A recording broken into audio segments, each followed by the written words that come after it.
Bolt your windows. Lock your doors. Check your closets. Look under your bed. And then prepare yourself. For it's another episode of Dark Night of the Podcast.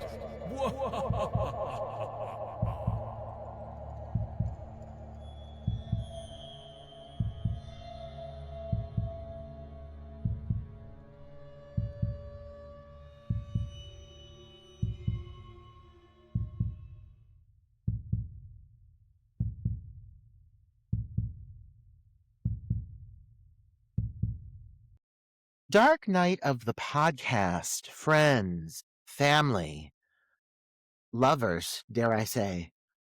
I am feeling rested right now. I'm feeling absolutely rested. You know, you haven't heard from us in a couple of days here, and it's because I have been taking some time to just mend after throwing my back out because my body's falling apart.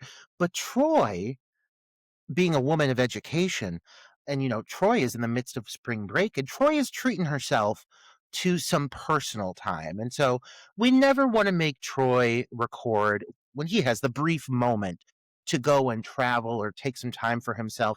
He needs a bit of a break. And I'm just so lucky to have Troy returning after Troy is returning today after getting a facelift. And for those of you who are watching our videos on YouTube, because we're posting the video feed now, you'll be lucky to see Troy's new face looking refreshed, looking younger, looking like a 15-year-old cherub, I said. And so here's Troy post facelift, looking good. Troy, how are you doing, Troy? You've come back a changed man after that facelift. It's not Troy. Let's be fucking real. Troy is, in fact, on a break, but we do have a wonderful guest, a guest with great knowledge of the horror genre and of homosexuality, dare I say. It's a very gay person, and the right person to step in when Troy is away. Troy and this individual have recorded together multiple times, but I have never had a one-on-one experience, so we're going to have it right now, just you and me. Bret Laurie, welcome to Dark Hello. Night of the Podcast. How are we doing? I am so happy to be here. Finally get you to myself. I've been asking Troy to. I'm like, when can I record with Roger? When can I record with Roger? And he's like, well, it'll happen eventually. I think Troy's like, if you put these two together, it will form a black hole. And it will suck everything into it. This is a dangerous combination. Dangerous. And what even makes it more dangerous, listeners, is because like I said, I fucking threw my back out like an elderly person, and I'm on some muscle relaxers right now. So who knows how this will go? At a certain point, it may just end up being Bret carrying the whole thing as I pass out in my chair. So, you know what? We're rolling the dice today. I told Bret, I was like, I don't even know if I'm going to get this thing fucking started. So right now, I'm just crossing my fingers. This is recording. This is normally all Troy's territory. So I normally get very distracted. But Bret, you know what? Fill us in. It's been a minute since you've been on the show. Yeah, I feel like you got plenty of things going on in your life. Give us the basics. How are you doing? Fill the listeners in. I feel like it's been probably a year since I was last on. The last episode I was on, I think we did Luther the Geek, which was really great. Anything trauma is like up my alley. I love campy, bonkers stuff like that. But I feel like last time I was on, I talked about how I edit full time and I'm a part-time freelancer. And I have some good friends who have also been on the podcast who I edit for. So I've edited horror fiction for Brandon Perez Sanchez, who you all know from Troy's upcoming film Hollow Lake. And I've also edited for Chris Archeski, who has also co-hosted an episode with Troy. I love that so many of us are connected via this podcast. And there are so many people who I've never met who I really admire, and we all have Dark Night of the Podcast in common. Goodness. Well, you're throwing out some big names. You're coming in here and you're flopping that dick on the table. You're throwing out some big names. We love them. Oh my goodness. And and we have plenty of things to celebrate. Brandon and I with Hollow Lake having its screening coming up soon. Troy is going to mention it, but he's only going to mention it casually. So let me take a moment to throw a little glitter on Troy and acknowledge that Troy's feature film Hollow Lake is having it technically its world premiere in Toronto. How exciting to have an independent film premiere in another country. I mean, give Troy some credit. So, listeners, just keep your eyes peeled because this is something that Troy has put blood, sweat, and tears into. And I want to just really acknowledge that for a moment before we jump into our own review here. And, I got to say, that Bret, you technically recommended this title, and like we were throwing some titles around, and I was like, "Oh, that'll be fun. I'm just gonna pull it out of thin air and say this is the one. I'm gonna go along with this recommendation in a list of many." And oh shit, did Good we pick choice. the right title for this week's review? Where did this come from? How'd you think of this one? So I feel like we both saw. Didn't Charles post about it? Slasher Junkie. He Between shared a shirtless trailer for photos, it. he did correct. And he's all about 2000s movies, and I know you also love 2000s, like that kind of like early 2000s aesthetic, right? I mean, fucking look at me. Absolutely. It's my favorite era. And I told you, and I'll tell listeners because it thrills me to the bone. This came out in 2006. It's The Year of Loose by Nelly Furtado. Anytime I have a chance to mention it, I will. Best year. I'm convinced 2006, 2007, best years ever out of all the years that have existed. And yeah, this really feels of that era, doesn't it? You know, it also came out in 2006. The movie you guys covered last week, Candy Stripers. Oh, have you watched it? So that's I'm glad you mentioned it. Not only watch it, you bought it? What a professional. It was only like $6. Is it worth $6? What a treat. Guess I'll find out. I mean, is it worth, like, you own a physical DVD now? You can't get much cheaper than that. So, like, yeah, I mean, I think it would be worth it. Is it a good movie? No. Is it endearing and impressive that they pulled off this task on what is very clearly a very small budget? Yeah, good for them. Good for them.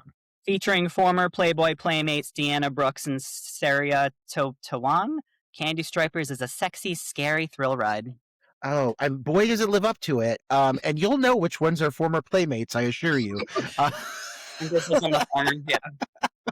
Absolutely. But I mean, we went from a very, like, a highly sexualized, but cisgender sexualized, let's be clear, a horror title with Candy Stripers 2006. And I feel that unintentionally, we are now covering what is a very homoerotic offering as well. Did you specifically say, let's think of the gayest film possible and cover that? Because that's kind of what it feels like. So, like, good on you. You picked the right podcast.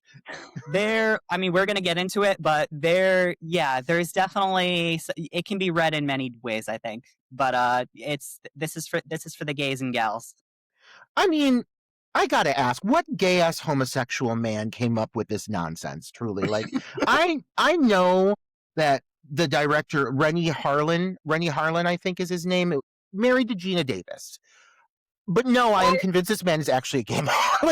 like, same with the writer, J.S. Cardone.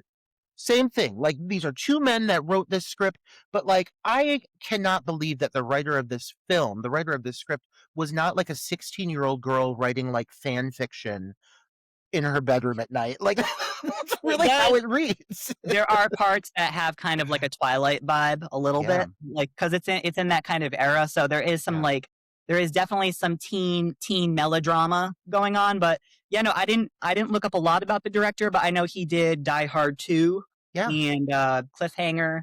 Yeah, butch movies. Going into this, I really didn't know. I actually didn't even watch the trailer. I feel like I've seen stills from this movie. I always see the image of them in the locker room shirtless, of course. Of course. And so, of course, yeah. So automatically I was like, we get some eye candy. And the only other thing I knew was that one of the characters is played by Sebastian Stan or Stan. I don't know. Sebastian Stan. He's sexy as hell and looking good here. I mean, I think he's over 18 in this movie. I'm hoping. I feel like all a little everybody's bit dirty in older. this movie. I mean, he looks great. And he of course later became famous as the Winter Soldier in the Marvel Cinematic Universe. Right. And he's also in a really great horror movie, Fresh, that I really enjoyed. It's on Hulu. I love him in Ex Machina, is one of my favorite movies of all time. And we're going to have to cover that here because it definitely has horror vibes, but love him. Oh, I think he's great. I think Sebastian Stan is so good. There's a lot of actors in this that are really recognizable. It feels very of the era. It like you mentioned Twilight, and that's perfect. Like it feels like Twilight bent, charmed over a table and railed it raw, and then like Buffy came in and got some sloppy seconds. It feels Um, so of the era. I feel like they also try to market it like it's a gender bent craft, like the Right. craft, but what if we make it about men? Which is not at all the case. I mean, I don't know. I feel like there's definitely a bit of identity crisis here. So much happens in this movie, but it still feels Too much. extremely low stakes.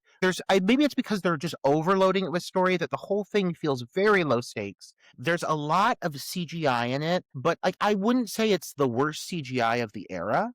I have seen worse. There's one really bad effect in it, but overall the CGI is actually kind of competent. So I think I came into this expecting something a lot less good than it ended up being. I'm gonna trash on this film, but it's not the worst thing I've ever seen. It really isn't. It had vibes. I liked it was almost like a time capsule of thousands. Like I said, it reminded me of a lot of different movies. It reminded me of it had underworld vibes too, but that I think that's because it's from Screen Gems, which also it's from the same production company that did Underworld, and I'm pretty sure they did Resident Evil. They did all those Mhm. like early mid 2000s, like Yeah.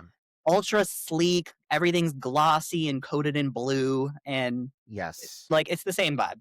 Blood and Chocolate. All of those films look the exact same, and you're right. And like, there's a lot of digital mist. It's Oh just my god. very CGI laden, which like Smoky sky, the whole movie. I mean, like, okay, like again, it feels very of the era, but I'm not going to totally like rip it apart. Like, there's something about it that like there is at least like a vibe that they bring forward with this film. Like, I mean, Massachusetts is beautiful, haunting, and they do play it up with like the CGI mist and they make it always feel very eerie.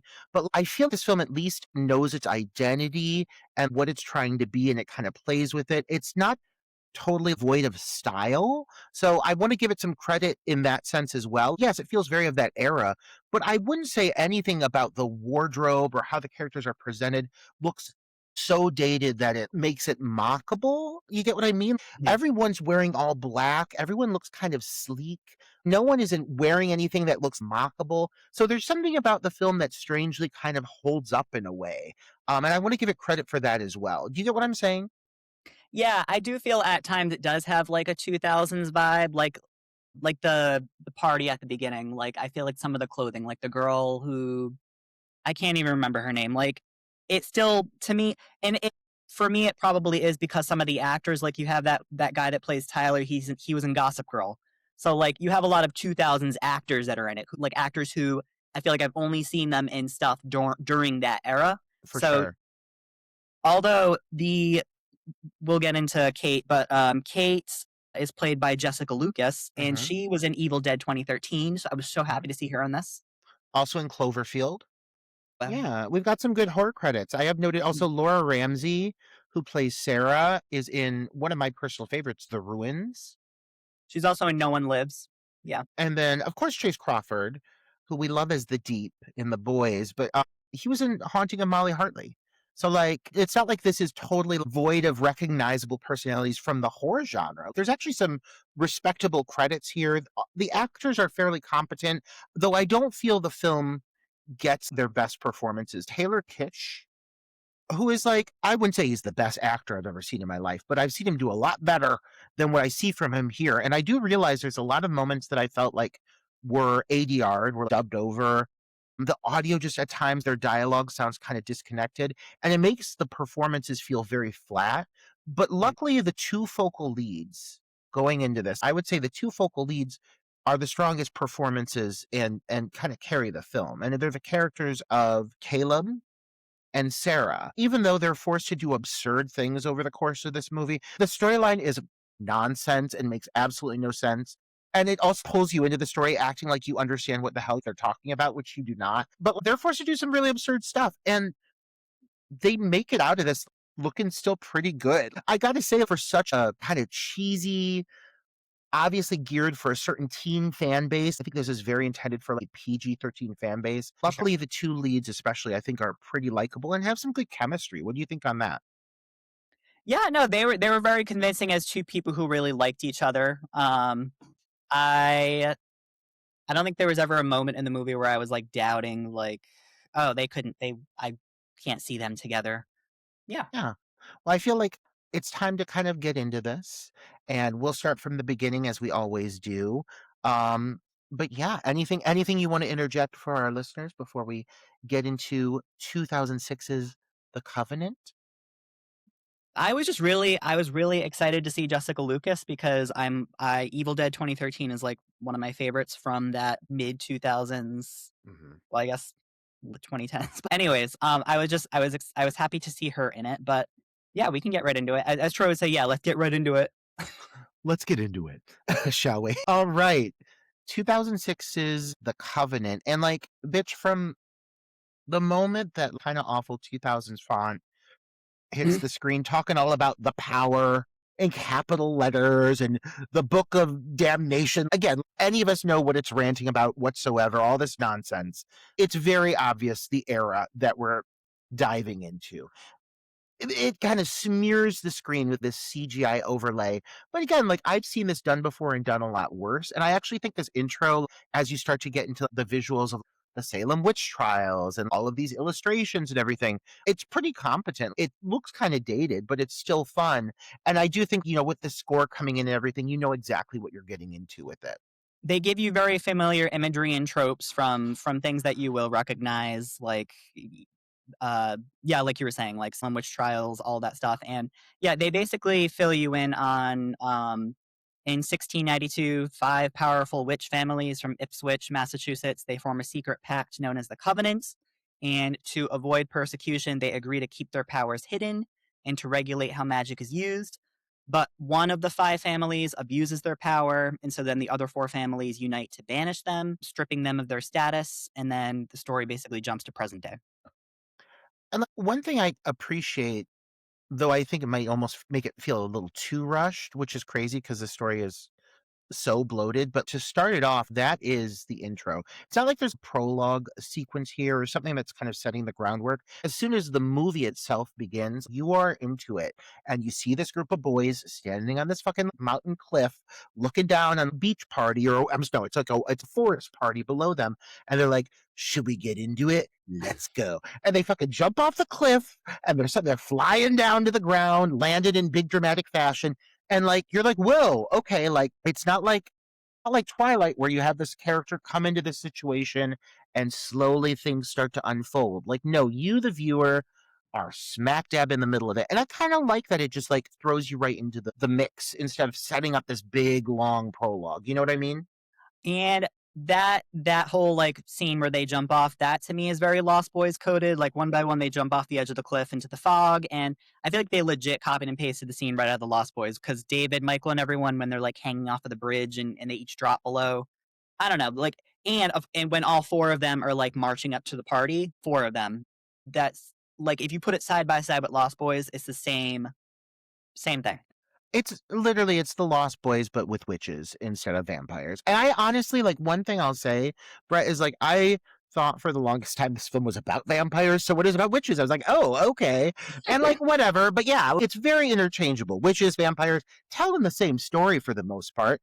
And so, yeah, it's like this big CGI spectacle. They're dropping down from the sky. And again, I've seen it a lot worse from this era. I've seen it a lot worse. So I'm not going to slam on this specific CGI. But like the guys approach the party and you learn things about multiple characters through like banter amongst party goers. And like, again, they're quick. Like they acknowledge like the character of Sarah, pretty blonde, female lead. She just transferred here. That's Chase. Like they're kind of like through like dialogue, they kind of just set the groundwork for all of the characters. And again, it's almost maybe a little too quick because like, all of a sudden you're just in it. But I kind of appreciate that they just got right to the chase, you know? You literally meet like seven characters at once, or not. I think like if you count the two jerks, the bully and the other girl, like you get like nine characters immediately. You're like you said, they you don't get any time. You're just like you're in the scene. But Kate, who is dating one of the four sons of Ipswich, Kate is dating Pogue, and Kate is played by the amazing Jessica Lucas. And she basically fills Sarah in. So Kate and Sarah are roommates.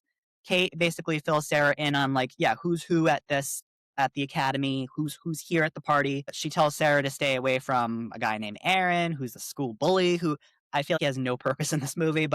And then the other chick, Kara, who's also kind of a stuck up. I feel like these are extra characters that could, I don't know. Had I their feel like scenes more, cut. yeah, Like, they feel like they were meant to be more important because they have this whole intro sequence, and then Aaron has, like, one other moment, but other than that, they have no impact on the story. yeah. Like he's in the locker room later on bullying somebody, but yeah, they don't really add much to it. They're just mean humans. Kate and Sarah also spot a guy named Chase that played by Sebastian Stan, and like Sarah, Chase is also new in town, and Kate says something like, "I don't know much about him, but I intend to find out." And then the girls spot Caleb and the others, and Kate's like, "They're here," and Sarah's like, "Who?" "The Sons of Ipswich." And then we get quick shots of like everybody. It's established that everybody now knows each other. Kate's kissing Pogue. Sarah's checking out Caleb. Reed, punky blonde of the group. Reed, he attempts to flirt with Sarah, which I think is kind of a smart move on the writer's part, considering what happens later. The snobby girl, Kara, tries to insert herself between Caleb and Sarah, but Caleb's not having it.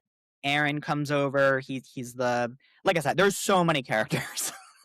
So much going on.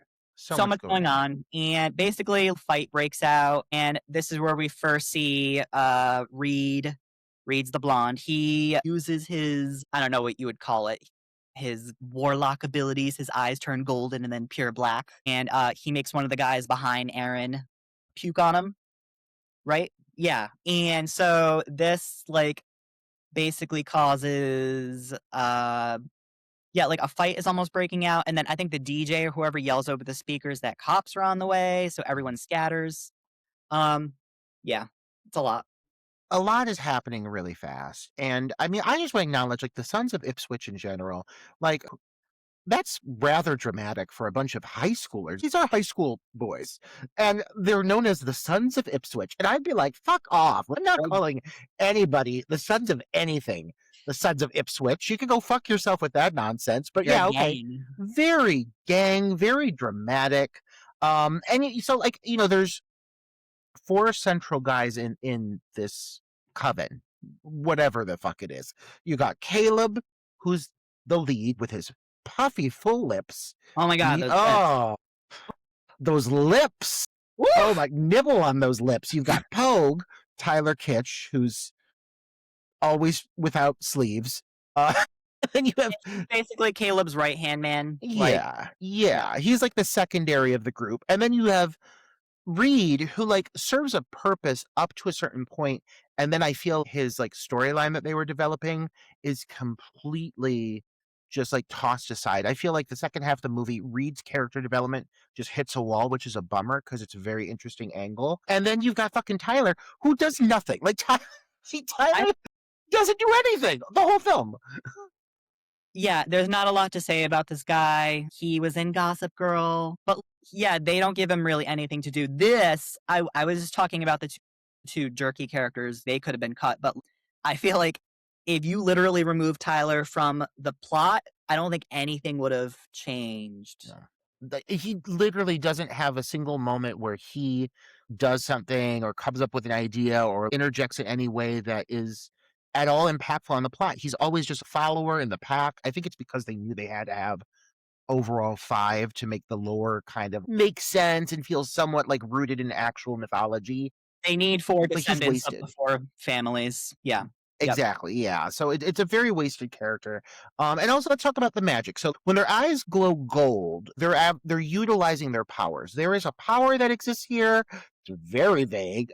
It's spelled in caps, so you know it's important, but they've got the power. And the power is very seductive. And apparently when they utilize it, their eyes go gold, but when it starts to go black, correct me if I'm wrong, they're abusing it and they can become addicted to it. Is that right? Yeah, later on, Caleb's mother kind of fills us in on there's definitely like an addiction metaphor in this movie. Mm-hmm. And Yeah, the more you use the power, it wears you down. Over time, it will like rapidly age you. You basically shouldn't be using your powers ever. And they already established that Reed, he uses the power once to go off the cliff. He uses the power to make the guy puke on somebody else. And then Sarah, her like car, when everybody's scarpering away at the party, Sarah's car won't start. So he uses so in 5 minutes, he's already used the power like 3 times. He's abusing it. And they're all kind of aware of it. There's a point of dialogue through the first half of the film that Reed is the member of their group who is definitely taking advantage of the power to a point where the other members are uncomfortable with it. And I Mhm. do think that's the coolest angle from within the group overall. But it really feels like that they're developing Reed by making these choices you're saying to be a villain. And like maybe they wanted to like red herring us and like distract us, Yeah. but, like, overall, like, it still feels they just used his character up until the point that, like, it was no longer of value to them, and then they were like, "Okay, and now we could just, like, toss this character aside," and he has, like, n there's nothing else to him at all. Like, I feel like as I see this character at the end of the movie, it's not like he comes in and saves the day or does something empowering, like, he's still kind of problematic, and so I just don't know how I feel about Reed. I almost feel like if they did a sequel to this, Reed would still have the potential to be a villain, you know? Yeah, you mentioned halfway through it's literally smack dab halfway through the movie, they decide to drop the red herring and focus on another character. But yeah, no, Reed is super important in the first half of the movie. And like you said, he almost fades away a little bit, almost like Tyler, where they both kind of just help out with stuff, but they don't really, yeah, they're not really important to the story anymore.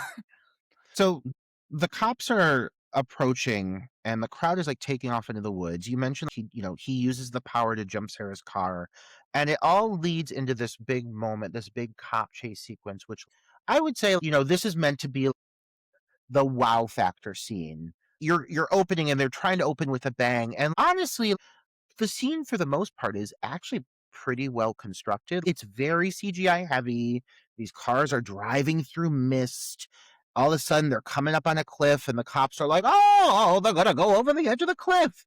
They're And gonna go over. They have yeah, that Massachusetts they accent. do. They do. They have those heavy accents, and then the car does it. Goes over the cliff, and the cops are like, "Oh my god, we just killed 2 kids!" And they run over to the cliff, and the car like, drops down behind them. And like, is it hokey? Is it cheesy? Does it feel Harry like Potter something from a teaches CW slam. show? It does. Oh yeah, the Harry Potter line, very of the era. But like, there's something charming about it. I'm not going into the scene thinking, "Oh, I'm about to watch a horror movie." I'm like, "Oh, okay. This is horror light." But at least they're having some fun with it. I actually like found myself kind of into this opening. I don't know. There's something charming about it, but it is cheesy as fuck. Um, you might hear me mention the Lost Boys like a dozen times, but it literally there's a in the Lost Boys. There's a motorcycle race between David and Michael, and Michael almost leads David off a cliff, and David stops his bike just in time. And there's a lighthouse. It's literally like I said, put these two movies side by side. There's like 2 or 3 different scenes, probably 4 that I'm like they had to have. This is an homage to the Lost Boys.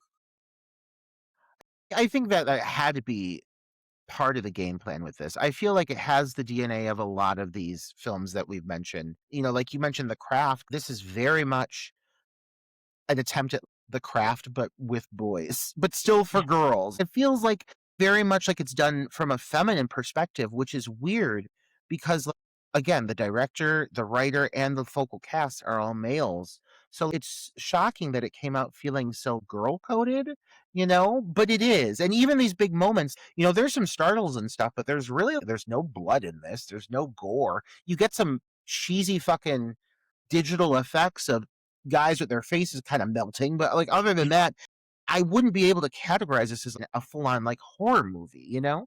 No. There's some like veers into body horror later with the spiders. There are parts that get all like one part almost reminded me of Invisible Man when she's being stalked in the shower. We'll get to that, but Yeah. there are moments like when she's wandering the corridors. The corridors are all dark. It's a very creepy academy at night.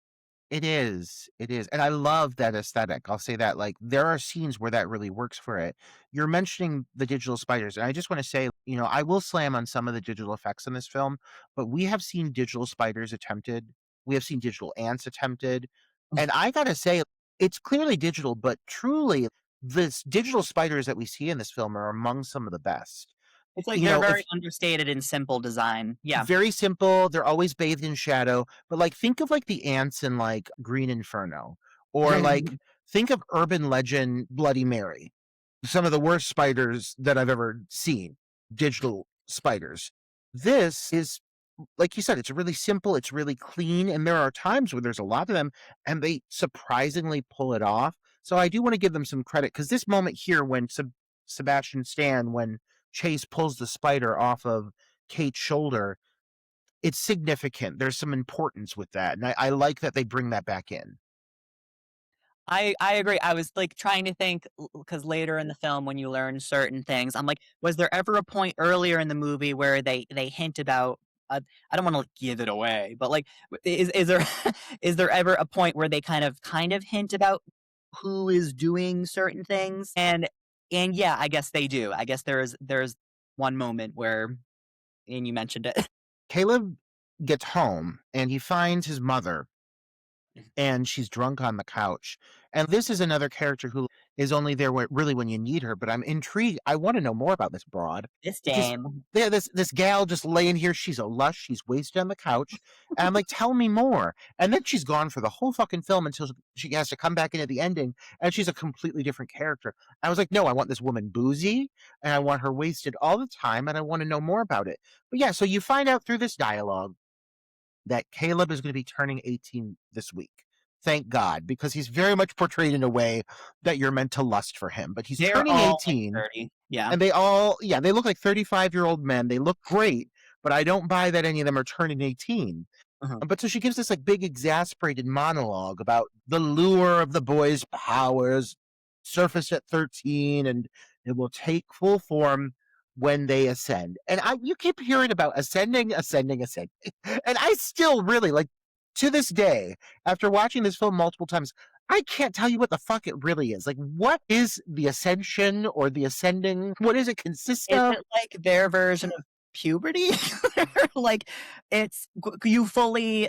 She describes. I mean, she's drunk. She's like, and I love the exposition. She's like, those powers that you and your friends developed when you were 13, like giving us that kind of background. Like, Feed it to us, so, sister.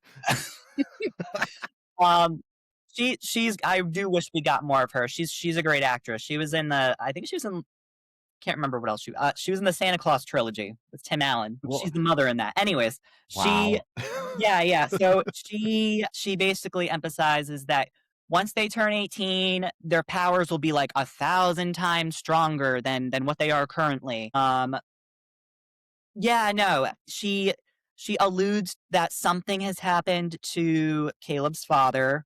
And we just, at this point, we just have to assume that he died. And Caleb's mother ultimately fears that if Caleb uses, and they use the term uses a lot in this movie. So when you're using, and that's the whole kind of drug analogy, right? So she's afraid that if he uses too much, he's going to end up like his father. So we have to assume his father rapidly aged and died.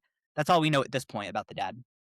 Yeah, they're very vague, but another thing I like want to note about the dialogue, and this is definitely one of the flaws, is like every line out of a character's mouth in this film feels like exposition. Like I don't feel like anyone's having just normal dialogue. Everything here feels like it's trying to decipher this very convoluted lore or the history, explaining things, setting things up. Like none of it feels natural. Like you said, her whole monologue here, it is just nothing but exposition, and it does feel very forced, and that never lets up. And I think that's something to say about just how confusing, truly mind-boggling, like, really the storyline is. There's still a lot of things I just don't understand about it, and I'm just like, okay, I'm just gonna go with it. I wouldn't say that this is a strong script per se.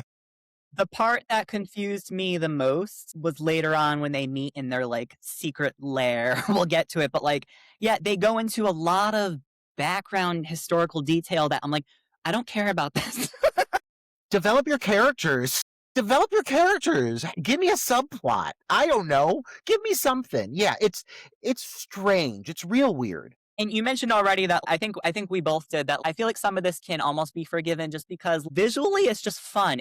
I've had fun Yes. watching this. It's a fun movie. Don't go in thinking you're needing to put your thinking caps on. This is simple, like third grade level understanding maximum needed for this. But I appreciate that. I didn't have to work my brain overtime. And even this next scene with Kate, it's same thing.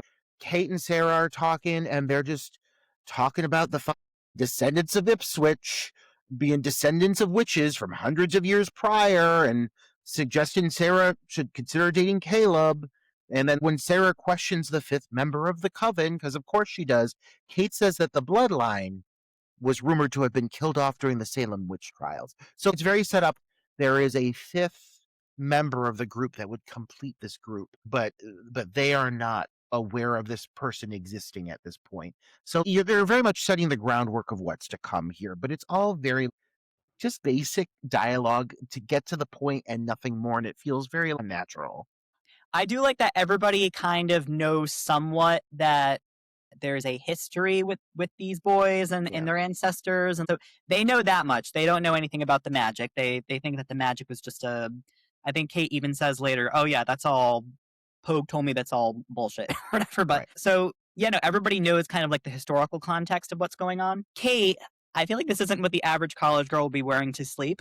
She's wearing like a see-through nightie with like a white bra and matching panties, and so my quick observation is that like while the gaze is often on the males, I feel like the girls sometimes also get their moments. So like everybody in this movie is like, we have a hot cast, let's just show everybody, let's just show them off. Yes, but they don't ever veer into nudity territory with the They don't. females, and No. that's what I mean, not to jump ahead, but they definitely shift We the get focus to fast. the male cast, and that is something that, like, all right, bring it on. Sarah is sexualized a little bit here, including that great shower scene coming up, but it's so tastefully done and so well shot. I think it's artistic, if anything. It doesn't feel exploitive. She's sexy, but I never feel like they exploit any of the females in this film. Do you think her tattoos were um intentional? Like she has like a tramp stamp. Like she also has a tattoo on her back. Yeah. And I didn't know if like that was like a subtle way to show that she's fun and I thought she was gonna be, like, tied in to the lower of all of it. Like, I was like, "That's a very witchy looking, I don't know, oh yeah, Celtic like she's secretly tattoo." yeah. Sarah plain and tall or something. I was like, it's just the name Sarah sounds like an olden name. So I Yeah. was expecting her to get tied in, but no, she's just the pretty blonde who's there to go along for the ride. She's Um, a fun human. Yep. I like her. I like both the female characters. I think they both do a fine job, though Kate is a bit underdeveloped. She is another character that, like, once they no longer need her, she also kind of very much fades to the background, but at least there's an important thing that happens to her, but we'll get to that in a little bit. Back I think she is kind of stronger in the first half, whereas the second half she defaults to like the damsel. she does. Like, she does. What happens is kind of cool because again, it ties everything together, but it does feel like either like, "Oh, okay, well, this character is just not important anymore, so, like, we don't need any closure." There's no closure. We'll get to that. Back at the cliffs, the cops are trying, to explain, like, exactly what happened with the car going off the cliff, and they get notified that there's a car that's been found and with somebody passed out inside. So the attention goes to that. And they get to the vehicle and they have to break in the windshield. And when they do that, they find the corpse of a ginger man with milk white eyes dead in the front seat. And I will say, if there was something they would have maybe given a little more attention to, it would have been like the setup to this and really what all of this means. Because this guy, he plays an important role to a certain extent. He does come up multiple times again, but I don't understand who the fuck he is or what's going on.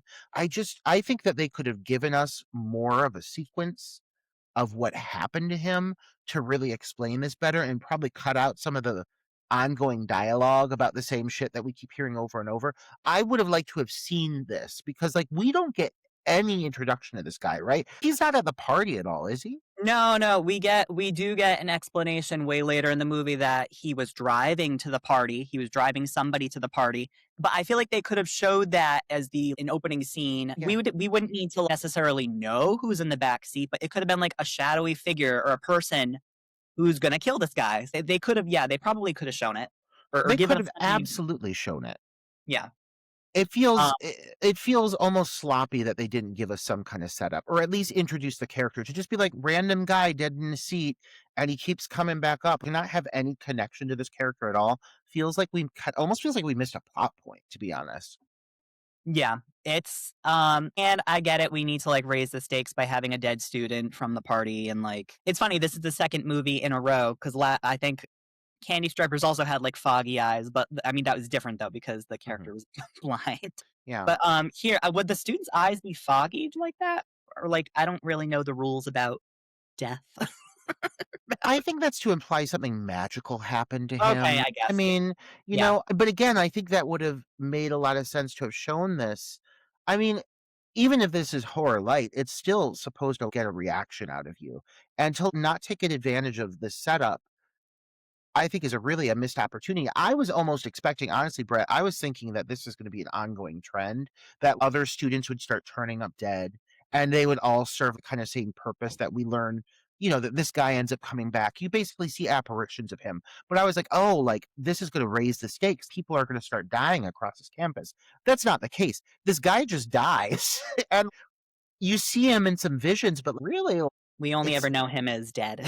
well, I know we don't he doesn't have a huge impact on anything. It seems kind of like it doesn't have a major purpose. I wish they would have done more with this because it's a cool angle, but it's really undercooked. Next bit here is the shower scene we've been talking about. This bit with Sarah Very showing off Hollow her Man moment coming up. Yeah. very Hollow Man. She's showing off her tattoos.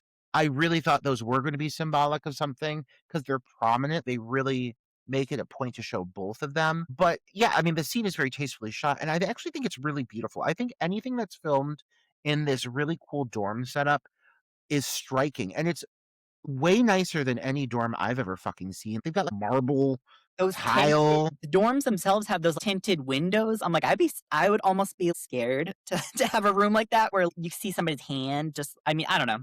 But, yeah, no, this whole and the girl's shower has that this whole movie has that blue tone. So it's like Yeah. smoky and blue and misty and Frosted glass showers in like a girl's dorm. Like, no, you've got like gross stalls with curtains. These girls are showering behind frosted glass. Like, it well, just seems very erotic this is for a apparently a very campus. prestigious school. I think that girl, Kara, that bully girl or whatever, she mentions at the beginning that like she even asked Sarah, like, "What'd you do to get here? You're from a public school," Yeah. and it's like so. This is supposed to be a wealthy. It's a hard to get into academy, I guess. Yeah. Yeah. It's like Hogwarts, but For yeah, for less elaborate. It's Hogwarts light. It's like, they do show the interiors of the school a couple times, and it's very clear they're like, leaning into that aesthetic a bit. But dark academia. Yeah, they're trying to. in the real world, this is what that would feel like if it wasn't Flight of Fancy. So yeah, but yeah, I mean, all of this is really well shot.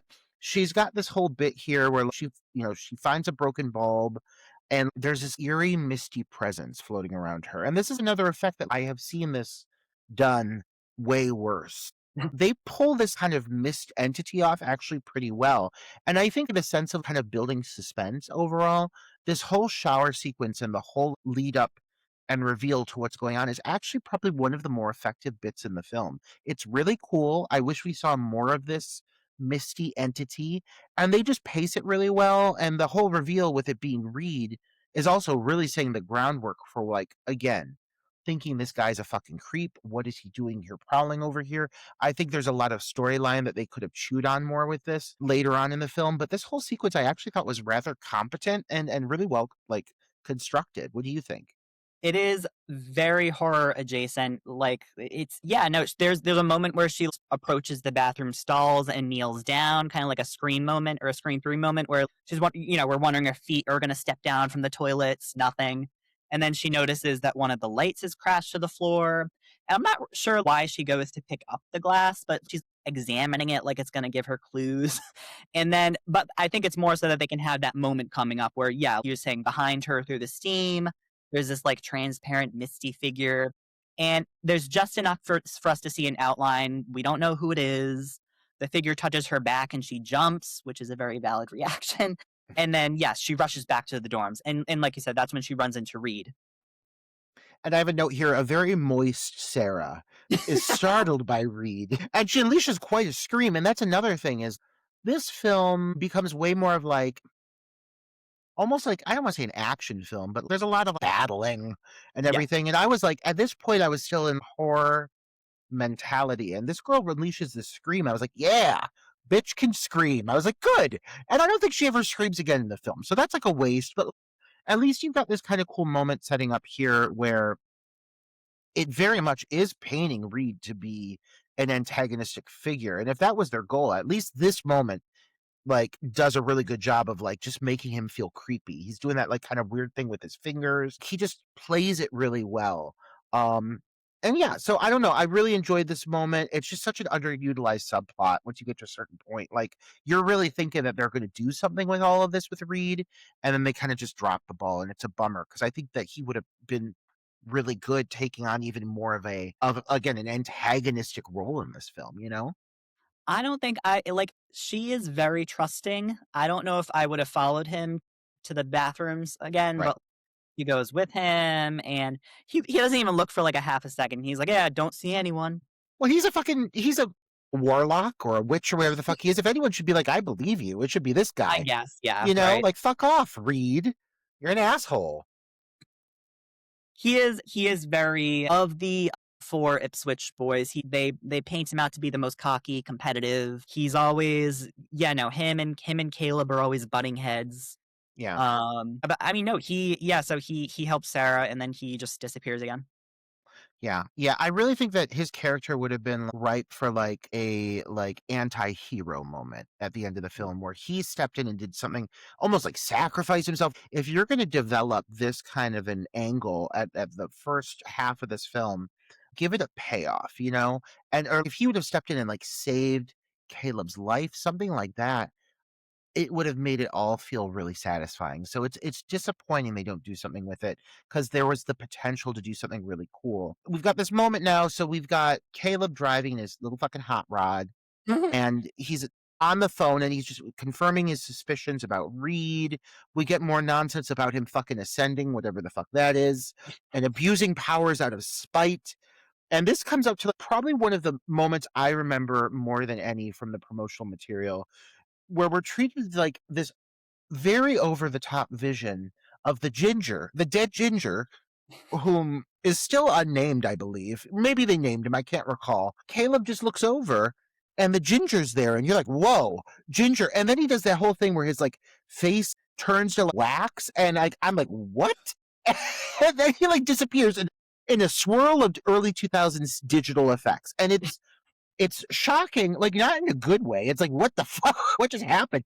But not only that, but then you're treated to that goddamn moment Get some Final Destination of shit coming up. Final Destination 2. That's exactly the note I have here. Clearly they saw log trucks work for us.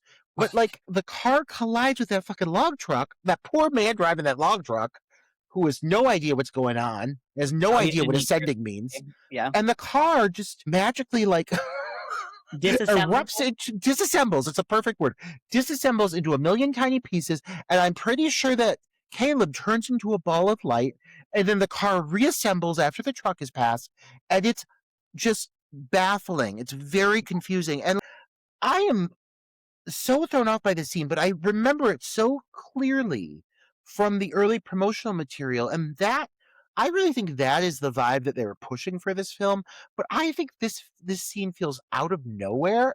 And I don't think they ever do anything in this movie that feels remotely like this scale of power again. Do you know what I mean? So I do see where it could be because it's showing once again that we get another instance where, so very gradually, I feel like Caleb starts to use magic more and more. And this is a case where either by reflex or he had no choice. That was his magic. He had to use magic to do that, right? There's magic where at the beginning, when everybody jumps off the cliff, he has to use magic to go with them. It's kind of like peer pressure, right? Right. And right. then when the car goes off during the cop chase, his friends are egging him on, like, come on, Caleb, we need all four of us to make this work. And so once again, Caleb has to use magic. And so now this is the third time where we get another instance where Caleb is forced to use. So I think maybe that's why they had the scene, perhaps. I don't know. I also think that they're trying to imply, Caleb is getting really close to his ascending. And so I think like his power is from Everywhere. my viewpoint, his power is getting stronger because he seems overwhelmed. It almost seems like, yes, it's his reflex, but he's like, oh my God, I didn't know I could do that. But I think herein lies the problem. For me, for this to really, I think, feel maximum impact over the progression of the story, I was really hoping to see his power like build and build and build. And then finally, at the end of the film, you see it hit its maximum Have potential. like this Dragon Ball Z moment. Oh my God, this is Kamehameha nonsense all over the place for the end of this movie. And that's my issue is like this whole shtick, this whole car Lego eruption and then building itself back together again. Really, I mean, you never see anything even remotely close to as impressive as the scale of power he has on display here. So when he does finally ascend, listeners, I'm sorry to ruin it for you, but ascending apparently happens. What? I really can't even tell. I don't even know, like, there doesn't seem to be a difference between him now and him ascended. I don't understand what, like, if he gets an upgrade in powers, I don't fucking see it. We'll we get don't. to that, but like this just seems like so much bigger than anything else he pulls off over the course of the movie. And it kind of like, I guess again, it lowers the stakes overall. Like it makes it feel kind of like there's not really any major payoff when everything concludes. Do you get what I'm saying? I think the finale parts of it were pretty lackluster. And yeah, you wonder, like, we don't really get to see a moment where he uses his powers when he's ascending. We don't see a moment where we'll get to it. I'm trying to jog my memory. Yeah, you don't see a moment where you're like, oh, I'm seeing him now in what is an upgraded form. It all feels just very kind of consistently. He has the power. He always has the power. He's utilizing it, and it never goes to 2.0 mode, So I don't know, but I do appreciate the angle because they talked about it a lot at this point. I do like the idea of the magic being like a drug. I think that is like a cool concept that they play with here. The more that you use it, the more addicted it becomes to the fact that like you even see when their eyes go black. Like it's a cool angle, and that's one thing I like. Like they kind of took a liberty here with the lore, with the background of their witchcraft, of their abilities, and they make it clear like they try not to use it often, not only because they want to like dare I say like blend in, but also like it's just something that shouldn't be abused. And so I appreciate that approach that they took, that kind of respect that they have for it, and the fact that Reed is abusing it, they look down on it. So I think it's a cool aspect here. But yeah, I mean, this whole log truck scene, like the poor guy driving the fucking log truck, looking back, like panting, like afterwards, Absolutely dumbfounded, gobsmacked. Yeah. that man, the trauma that man is going to carry with him, he's going to be like fucking Jamie Lee Curtis in the Halloween 2018 reboot. Trauma, trauma, trauma after seeing that poor kid erupt. Oh my goodness. So I have a note that they don't really elaborate on what a darkling is. So that thing yeah, exactly. You've touched on a very raw nerve with me. So that thing in the seat that was next to him, that the form of the dead kid looking at him, from what Pogue says, so Caleb and Pogue are talking on the phone, and Caleb fills him in. He's like, I just saw a darkling. And from what I'm guessing, it's almost kind of like an evil telegram, I have in my notes, like a flashbang grenade it's almost like a threat, a quick, it could be a dead person, a monster. I don't know. Like it's just a quick, like, can this thing hurt him? Is it just a mirage? I feel like it's like, you said almost like a threat. I think it's a foreboding warning of what's to come. Obviously that this individual was killed, and I feel like his soul is almost like being puppeted to inform Caleb of like what is coming. This ominous force that is approaching him and his coven. And so I think it's a cool concept, but like, oh boy, do I have issues with how this is handled. I don't know what the fuck a darkling is. It's just a Don't just darkling. talk to me about a fucking darkling and think I'm gonna be like, okay. Like at first I thought they were saying darling, and I was like, oh, that's pleasant, but it doesn't feel like the right tone for this film. But no, it's a darkling. And a darkling, I don't have a book of witchcraft and Yeah, lore to let's pull open out up the and fucking Book of Shadows and right, like, you better fucking tell me what a darkling is. And he comes back a couple more times, but again, it's just this idea that's thrown out there that never, like, finalizes or, builds up to anything. Like I was saying, if they would have killed multiple kids over the course of the film and used them to foreshadow different things that were going to happen, like they could have really played with this. But there's just this one ginger darkling with a melting face, and you keep seeing him, and the effect is not the best effect in the film. So yeah, it feels like they do it because they're like, we got to do something cool here. We got to do something with CGI here. It doesn't feel very like fully baked. It doesn't feel like an idea that really even they understood what they were talking about. I feel like they said darkling because they thought it sounded cool and they needed something there, but I don't even feel like they understand the lore themselves. I don't feel like the writers of this fully have a grasp of the story that they're trying to tell, you know? like, we just need something like briefly scary or Right. unsettling or I don't know. And And we'll I mean, call it a darkling. Like, yeah. Darkling, yeah. And I guess it gave the ginger actor, whoever he is, more to do. I guess they brought him back a couple times. It's fun. I mean, does a poor guy have a name? I mean, I think they mentioned his name at some point, but like in half the time he's covered in that bad, like wax CGI dripping effect that really you don't even see his face. I don't know. I mean, I wish that they would have had more connection with this character, you know? It would have been, like you said, it would have been good to get like one scene with him alive, just to like so we get to know him a little bit. But Yeah, yeah. Also, I acknowledge that everybody apparently hangs out at the drugstore. You notice how there's like 7 people here? Like, hey, what's up? Just getting my medicine. How about you? Oh, I'm just here. Everyone's at the fucking drugstore in this small Salem, Massachusetts town. everybody's running errands at the drugstore at the same time, Who'd apparently. have thought? Oh my Yeah, I goodness. said we. I'm assuming, yeah, it's like a pharmacy, right? It's like we cut to the pharmacy or the convenience store, and we have Sarah, Kate, and Chase. So Sarah and Kate and Chase, they made plans the previous night. They're like, we're going to run errands in the morning. Do you want to come with us? So they're there, and then they see Caleb picking up a prescription for somebody, and then he runs into them, and then we learn from Kate that the dead kid lived on Reed and Tyler's floor, which I think is a good detail for them to, it paints the whole red herring thing even more. Like, oh, he lived on Reed's floor. Ooh. Yeah.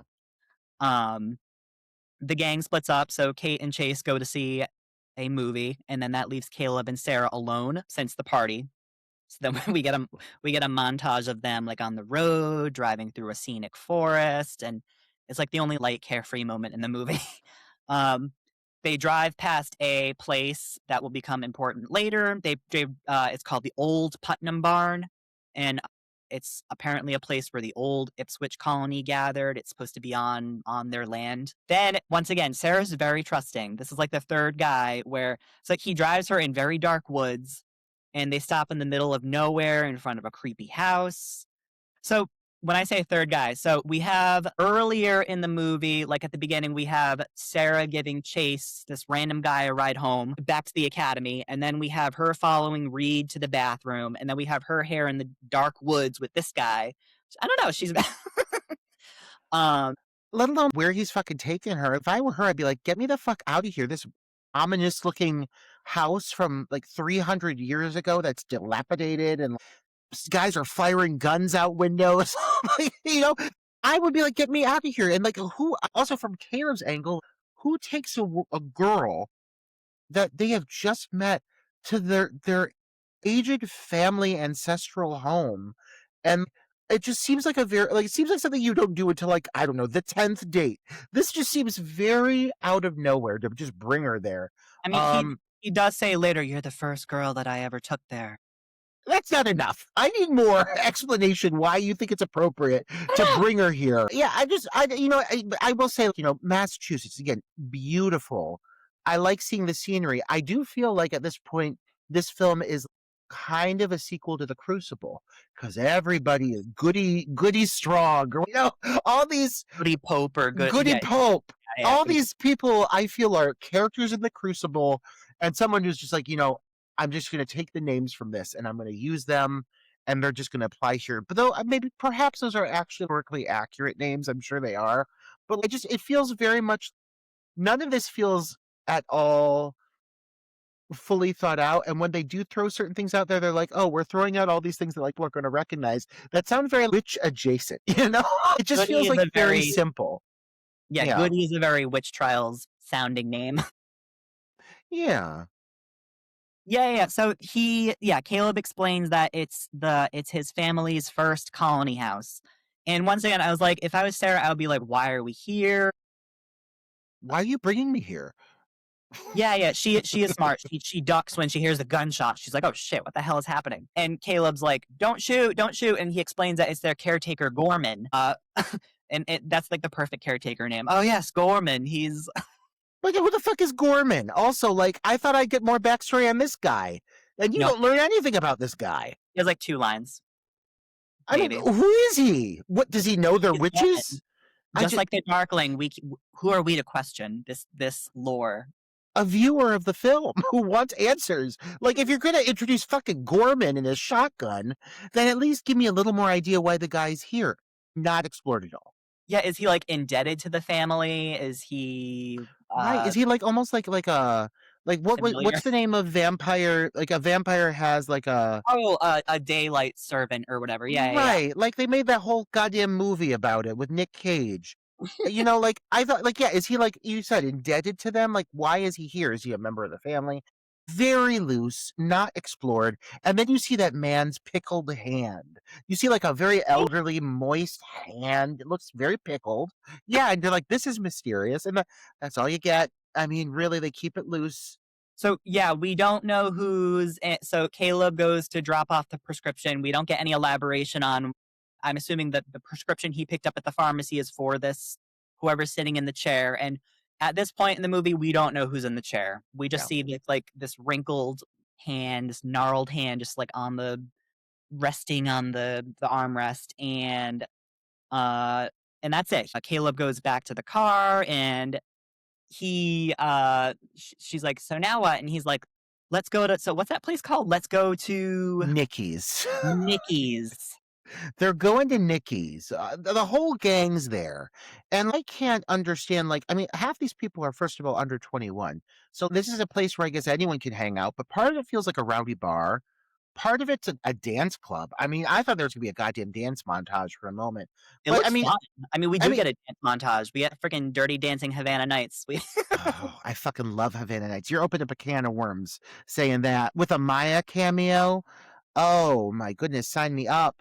But yeah, there's that whole bit of that gal in that short skirt hanging over the bar, and then Reed uses his powers to blow her skirt up. It's the only female nudity you get, but that poor girl not wearing panties, bare ass to the wind.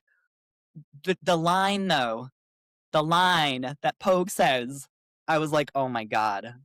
And then you're like, she's never wearing panties. Like, what does he say? Boys, that girl hasn't worn panties since she was 12. And I'm like, what? Who wrote this? That's uncomfortable. I mean, she ain't 12 now. She's roughly 34. I mean, and her ass looks great. I'm a gay man, but I get it. You got to show a little skin. But yeah, it feels very creepy, very molesty, showing off that poor girl. For PG-13, we get a lot of bare asses in this movie. And the best is yet to come. Oh boy, is the best yet to come. But yeah, so we got this whole bit here where we're at Nikki's and Sarah is like, let's show them what girls do, or whatever the fuck she said. And then she puts a quarter in, and I love rock and roll. Like that comes on, and like I felt like there was going to be a goddamn hoedown. She brings sexy ass Caleb and his wife beater onto the dance floor, and she's writhing like a whore. Like a harlot. Yeah, she's rolling, body rolling. I mean, it's it's a good time for a brief moment until that fucker Aaron shows up again. Freaking Aaron. I guess he does have a purpose. He causes chaos. That's all he does. I wanted to quickly say they do make an important moment with Kate's and Pogue, and there's like friction between them. Pogue is very jealous that Kate's been hanging out with Chase, the new guy, and so Kate and Chase went to a movie together, and she's like, oh yeah, Chase kept me company, and Pogue's like, oh, I'll just bet he did.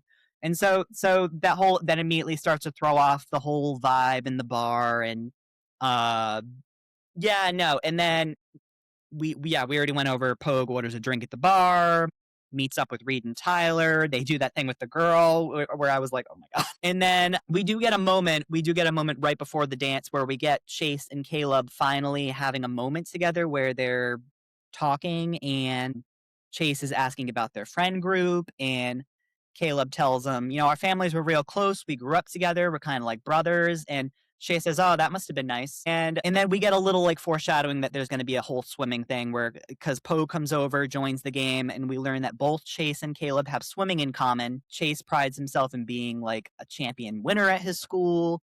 And Pogue tells him, oh, you won't be here. And so he's implying that Caleb's like the star swimmer of their academy. So yeah, a lot of stuff happens at this bar that like I feel like sets up stuff for the movie, the rest of the movie. You've got the fight between Kate and Pogue. You've got this mentioning about the swim team. There's escalation with Reed coming up. So like so much happens here. I think the bar scene is pretty much entertaining beginning to end. A lot fucking happens. You're absolutely right. And you did mention one thing I want to touch on is, Kate saying like, oh, like Chase is just my friend. I just met him and we just went to a movie. Like, fuck off. Let's girl talk for a moment. That is unacceptable. I mean, interest in him immediately. And if I was Pogue, I'd be like, fuck off, bitch. Like, you're not hanging out with this beautiful man. It's not like she's like, here's my portly, awkward friend who is not at all threatening. Like, no offense to anybody. Well, I see this as a portly gentleman, let's be clear.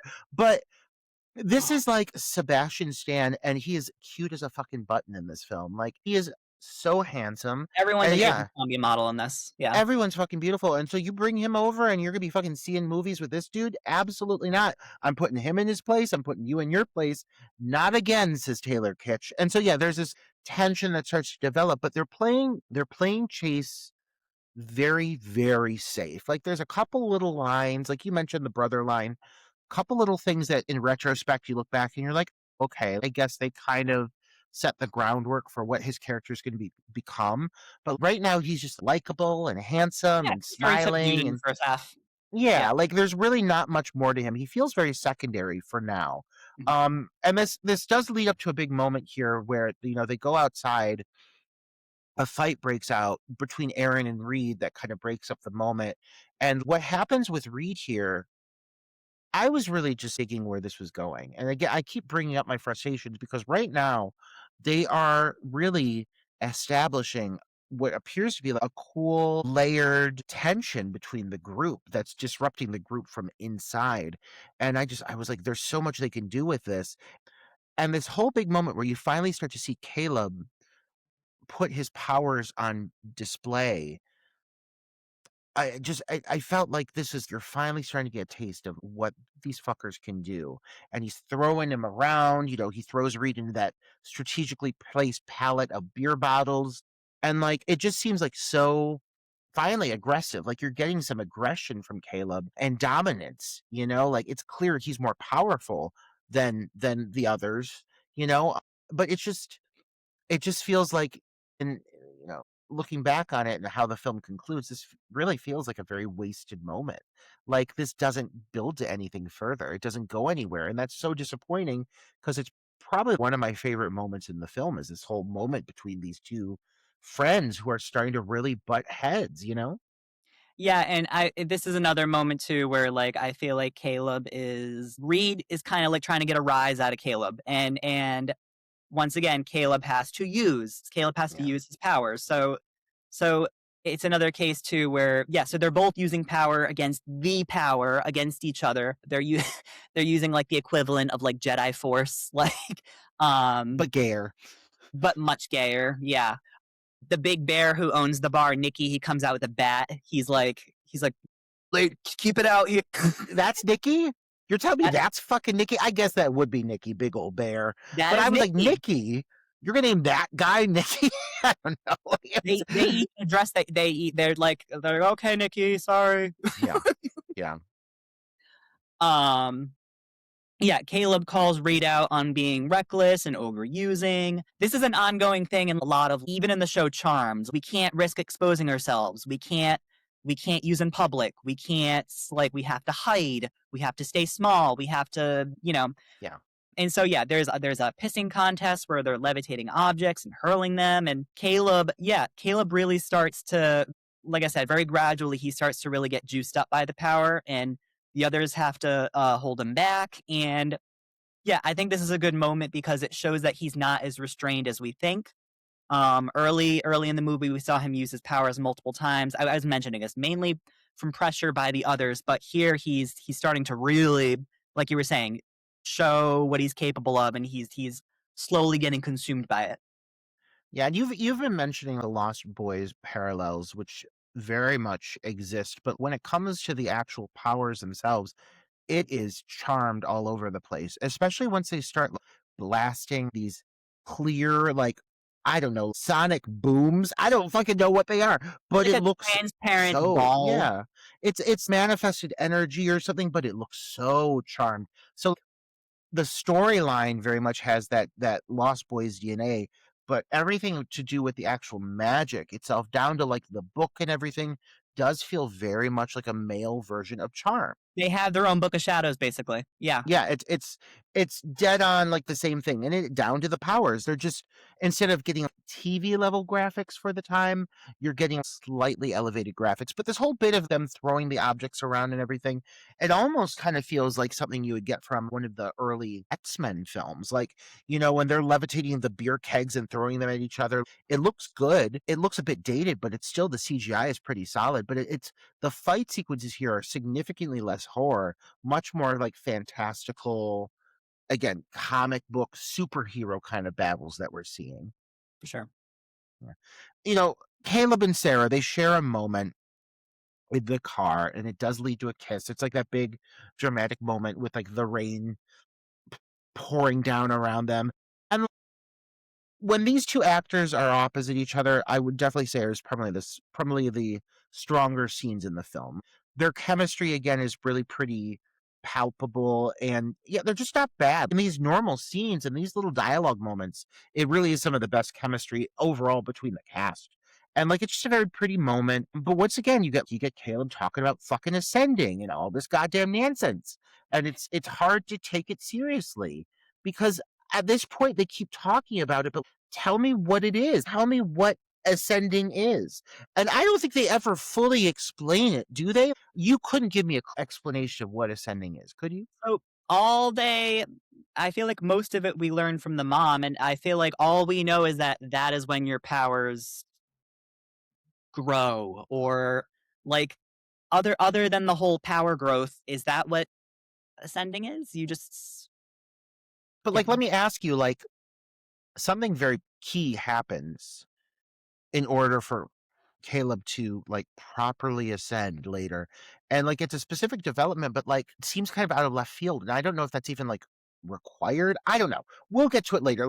Obviously more things are going to happen leading to the inevitable ascension of Caleb. But I'm just making it clear, we're already pretty much halfway into the film, and I still don't know what the fuck we're talking about here. So whatever.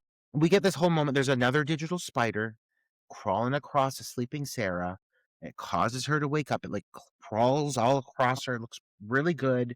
Crawls over her shoulder and disappears into her hair. And this moment, let me tell you, if there's a scene in this film that makes me shit myself, it is this scene, because I fucking hate spiders. And Doesn't it go in her ear? It goes behind her hair, because then she looks across the bedroom and she sees the other one go up Kate's nose. Maybe it does go in her ear. You might be right with that. But one definitely goes into Kate's nose and starts burrowing out her fucking forehead. Oh! Jesus Christ. Like a spider egg in her forehead explodes, releasing hundreds of baby spiders. So this is a good yes, it's chock full of CGI, but like I do appreciate a good body horror adjacent moment. And so I Yeah. do like the whole spider going in Kate's nose. And Mm. this is a fun moment. Sarah gets a lot of good horror-esque moments. She gets the shower thing, she gets wandering halls, she gets spiders and nightmares.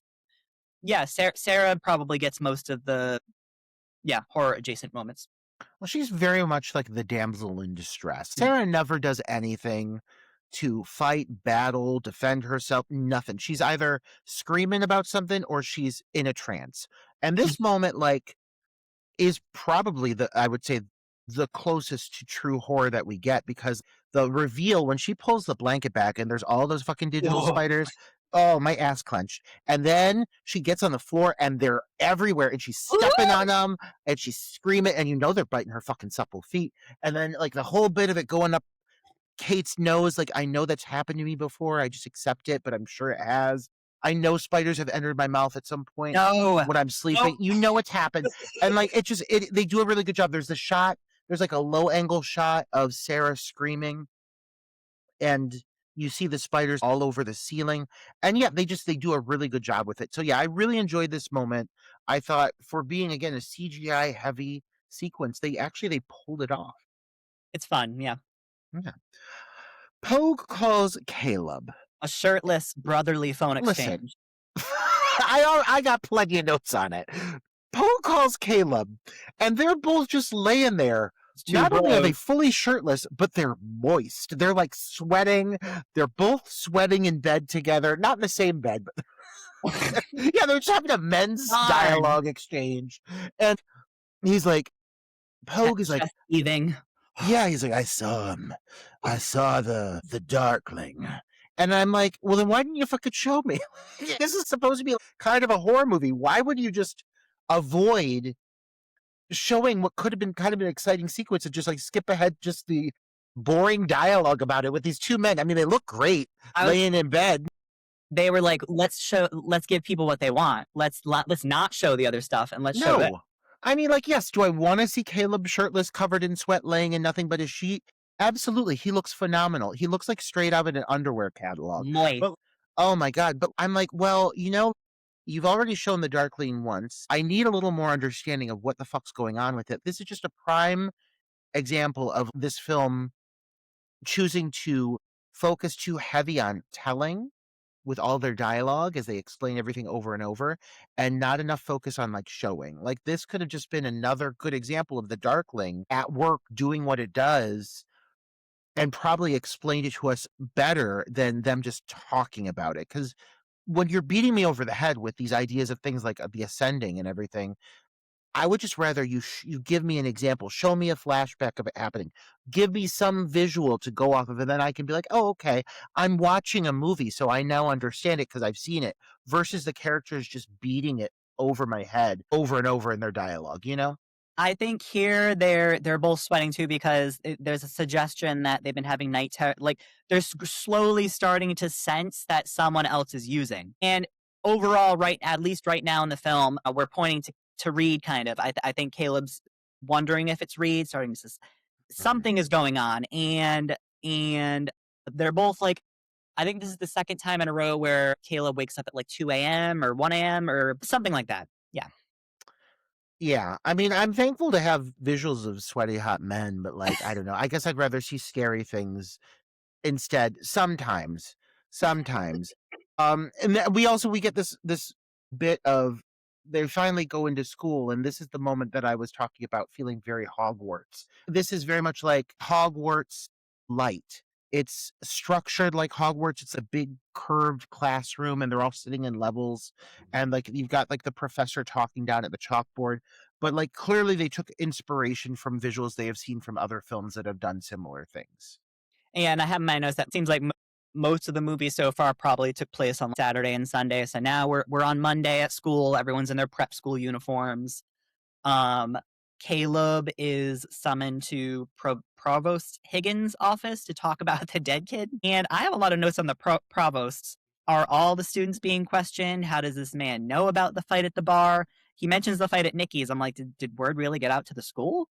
did something this minor really get out to the press? And then the provost like switches gears and he's like, Chase Collins was with you, no? We don't want to corrupt him. He has a brilliant academic record and his family trust has benefited this institution. You should take him under your wing and no more fights, okay? It's just a weird exchange. Well, and doesn't it almost feel like, in a strange way, Provost Higgins is fully aware that the He boys, the brothers of Ickwith or whatever the fuck it is, Ipswich. Yeah. it's Switch, Right. that Caleb specifically has powers, has abilities. There's nothing that's said in his actual dialogue that proves that, but just the way he talks to Caleb, it feels to me Yeah. as though he looks at him differently from the other students and would almost be aware because of his bloodline of what he's capable of. So I was really hoping this character, again, I was hoping he would go somewhere, tie into the story more, understand more his relationship to these boys and their abilities, but he's literally only there as principal character. There's a couple scenes where he is, like you said, talking to one of the boys, getting more information on something that happened, and nothing more. It's kind of a pointless, it really is kind of a pointless sequence, to be honest. I think he pops up one more time for Chase later on, but like, yeah, no, it's his dialogue is very. I don't really. They probably could have just cut this. Yeah, it doesn't really go anywhere. Okay, so he's, talking, he's confirming things that happened, and he's also now given reason to take Chase under his wing, but he was kind of already starting to do that. He and Chase had already shared a moment. It was kind of awkward, but that could have naturally happened and cut some of this extra runtime out and maybe focused on other things that were more important. So this character just doesn't really serve a purpose for me. And then, meanwhile, Sarah is off sleuthing and, she's got some books on like local witches, I guess, and she's going through the Ipswich family and sleuthing about, I don't know, montages of We get the illustrations. obligatory supernatural research scene. Yes. And I guess it's because she had the nightmare about the spiders. It must have been that realistic. But I feel like we're jumping ahead a little bit for her to now be like, ooh, witchcraft. Do you get what I'm saying? I feel like this idea needed to bake a little bit more because she has one crazy visual, and I guess it was intense enough that she can't blow it off as a nightmare. But for her to suddenly go and start studying the background of Caleb Or and all maybe of their lore, like it just seems like a conclusion was jumped to really fast. maybe the spiders like she I feel like she very conveniently found everything like in the same book. But Exactly. All of it laid out for her. I mean, at the beginning, she was kind of drawn to Caleb and curious about that, asking Kate questions. So maybe this was just her leisurely. I don't know. Maybe she lucked out coming across the spiders. Like I don't know. But was she getting books on Caleb's family? Because it says the brothers of Ipswich, right? Ipswich all over it. So, like, obviously, I'm assuming she's looking into them specifically. I guess she just took all of these urban legends at face value and was like, well, I guess this must be real. It just seems very quick that she jumps to the conclusion that Caleb and his coven would be involved at all. And another thing I want to point out is like you got this moment here where Kate comes in and startles her. And I almost was suspecting in a way that they were setting Kate up to be a villain because Kate, up to this point, has been, somewhat focal. She's definitely a major player overall in the great structure of all the characters. She's gotten a lot of time on camera. And I was like, okay, like that would be kind of cool if the antagonist here was actually the female counterpart. Of course, it's not the case. She's just a damsel in distress at the We end of the can't have day. any powerful females in this movie. No powerful women here because this is a movie about boys. Men. And boy, is it, because this next scene is what I'm talking about. These men may be playing 18, but those bodies are giving me 25 to 34, and I ain't gonna mind that at all. Let me tell you, Pogue in that tiny fucking black Speedo, whoo! Like a 12-pack. I could crack an egg on one of these boys' stomachs and make an omelet on one of their asses. Wash your Because clothes on those abs. hot.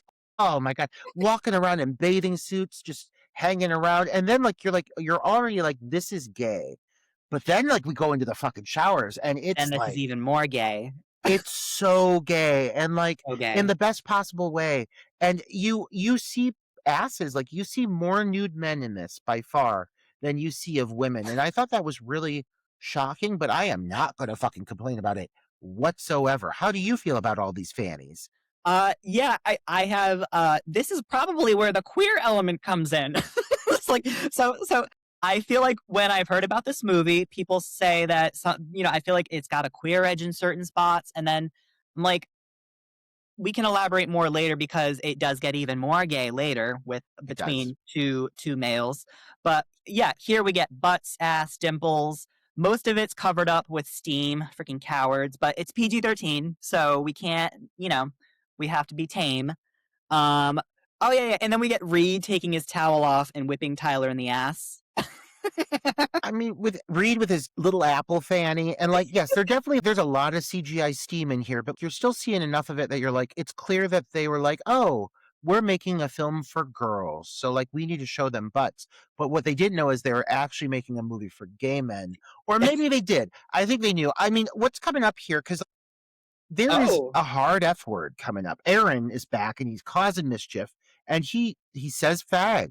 And I really feel like the only reason that they even had him say fag here in 2006 is because the scene feels so aggressively gay that they were like, they realized it and they're like, oh shit, like they felt pressured to be like, okay, we got to make sure people don't think this movie's about gay witches. So like, we're going to have you say fag just to make it clear, like no homo, even though there's nothing but butts galore all over this whole scene. So I felt like they felt pressure to be butch, but really at the end of the day, we know that the ladies that made this film were secretly like, but we need to show some boy meat, like because it's pretty queer. Chase does get in close proximity to a lot of the characters at certain points. Like he's not afraid to get in Aaron's face and yeah. So when Aaron's like, "What are you looking at?" That yeah, and so Chase is that thing between your legs. It's like a penis, only smaller. And then Aaron's about to beat the shit out of him when Caleb tries to intervene, and then Chase is like, he's like, "No, I got this," and he sweeps Aaron's legs out from under him, and then Chase is like, "Sizes and everything."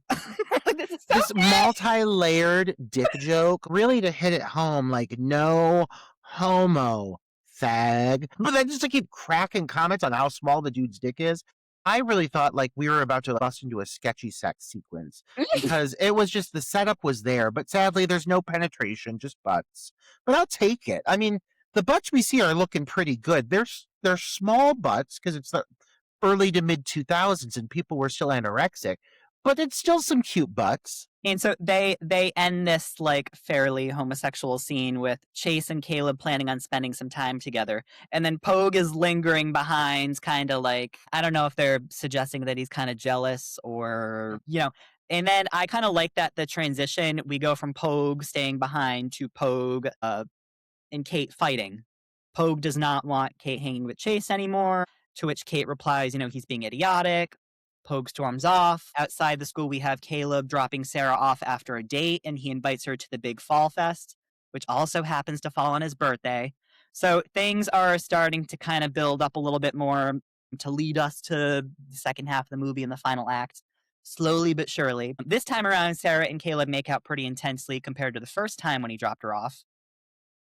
Are they both under rainfall, or is this the one with? This is the one with the It's rainfall. always storming in this movie. Very Always. dramatic. I mean, it's Salem, Massachusetts. It's a sad, solemn town, village, whatever you would call it. But yeah, I mean, Caleb with them fat lips, and then he Oh just my god. Yeah, his DSLs. kissing them lips. Oh my god, I'm jealous. And he keeps waking up to that fucking bad CGI effect. Like he falls asleep here, wakes up. There's that fucking Darkling again. It's back briefly. This one's pretty cool though. It's like standing over his bed, so that's kind of yeah. And then Yeah. once again, it's not clear whether it's like doing something that could hurt him or if it's just like just a quick image that represents. But I kind of like you mentioned a foreboding. It probably is just like a flash warning, like a flash omen. Yeah. Yeah, he knows it's coming. Next scene is, I think, the swimming match. I'm really like, could just shirtless Caleb and Chase just fucking make out already? We're all thinking it. They're both This very handsome. I mean, they're shirtless, they're in Speedos. Sign me up. this to me is roughly this is the halfway point of the movie where like forget about Reed now. Or no, he comes up later, but like, I feel like the way the movie's structured very intentionally, like we were saying, the first half focuses on Reed as the possible suspect, but the pool scene coming up changes all of that completely. Point, and we're an hour and 35 minutes in. We are giving The Covenant the review it deserves. Microscopic. I can go faster. We cut to what I'm assuming is a swimming competition, or maybe it's a swim class, who knows. And Caleb challenges Chase to a freestyle match. This actually happens really fast. They're both in the water, basically side by side the entire time. But then Caleb spots Chase's eyes doing what we're familiar with, the golden warlock thing where they go completely black. And the next thing we know, Caleb smashes his head instead of kicking off on the wall, and he blacks out. He comes to, and then all the guys are standing over him. It's a nice shot. And then my kind of shot, again, very sketchy sex coded.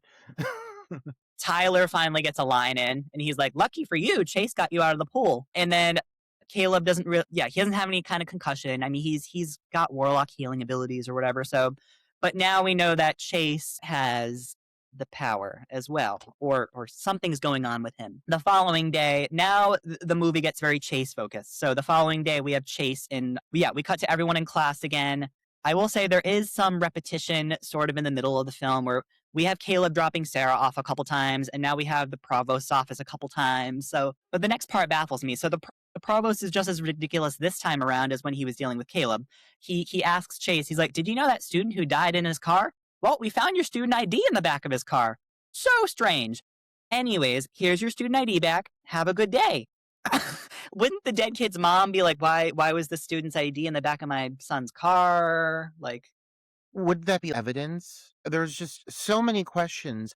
And again, another reason why I think removing the provost would have done the film a lot better is I think they felt like this was a necessary thing to tie in, but instead it just makes things more confusing. If they just wouldn't have had this sequence, I think the final reveal would have been a lot more, oh, wow. Like right now, this moment here, they're basically handing it to you. Like, listeners, like, let's just be clear. I mean, I'm just going to fucking get it out there. Why have any mystery? Fucking Chase is the bad guy.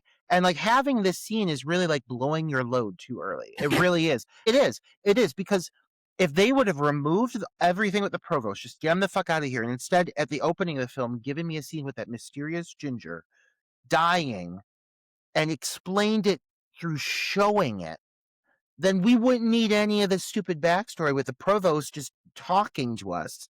Like, you could have just saved it for a better reveal. And so it seems really stupid to just introduce this moment here because they're giving away what could be a surprise, you know? Yeah, and Chase says later on that he killed the kid. Like, we're to get this later on again. So Right. it's and I feel like maybe this is supposed to be one of those tropes where the dean or the head of an academy doesn't want the school scandalized, so he's going to intentionally look the other way and play dumb. But like, yeah, it's bizarre. He's like, here's your ID. Okay, have a good day.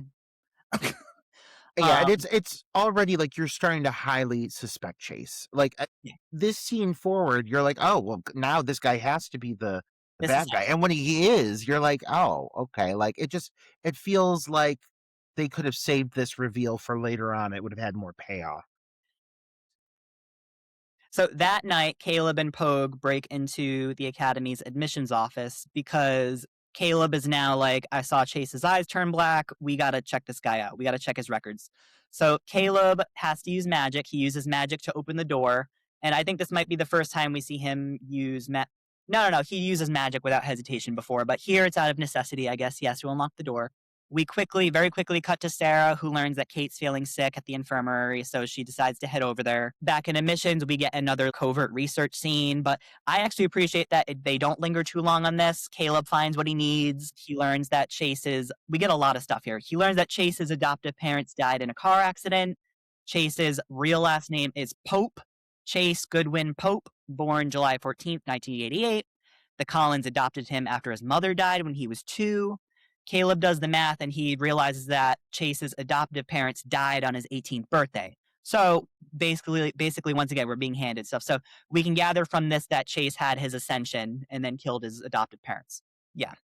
It's a lot. It's a lot of fucking exposition, and again, they tell and they tell and they tell, and a lot of these things they don't show. Like, give me a flashback. I don't know. Give me a flashback at the right time. Let me see these things happen.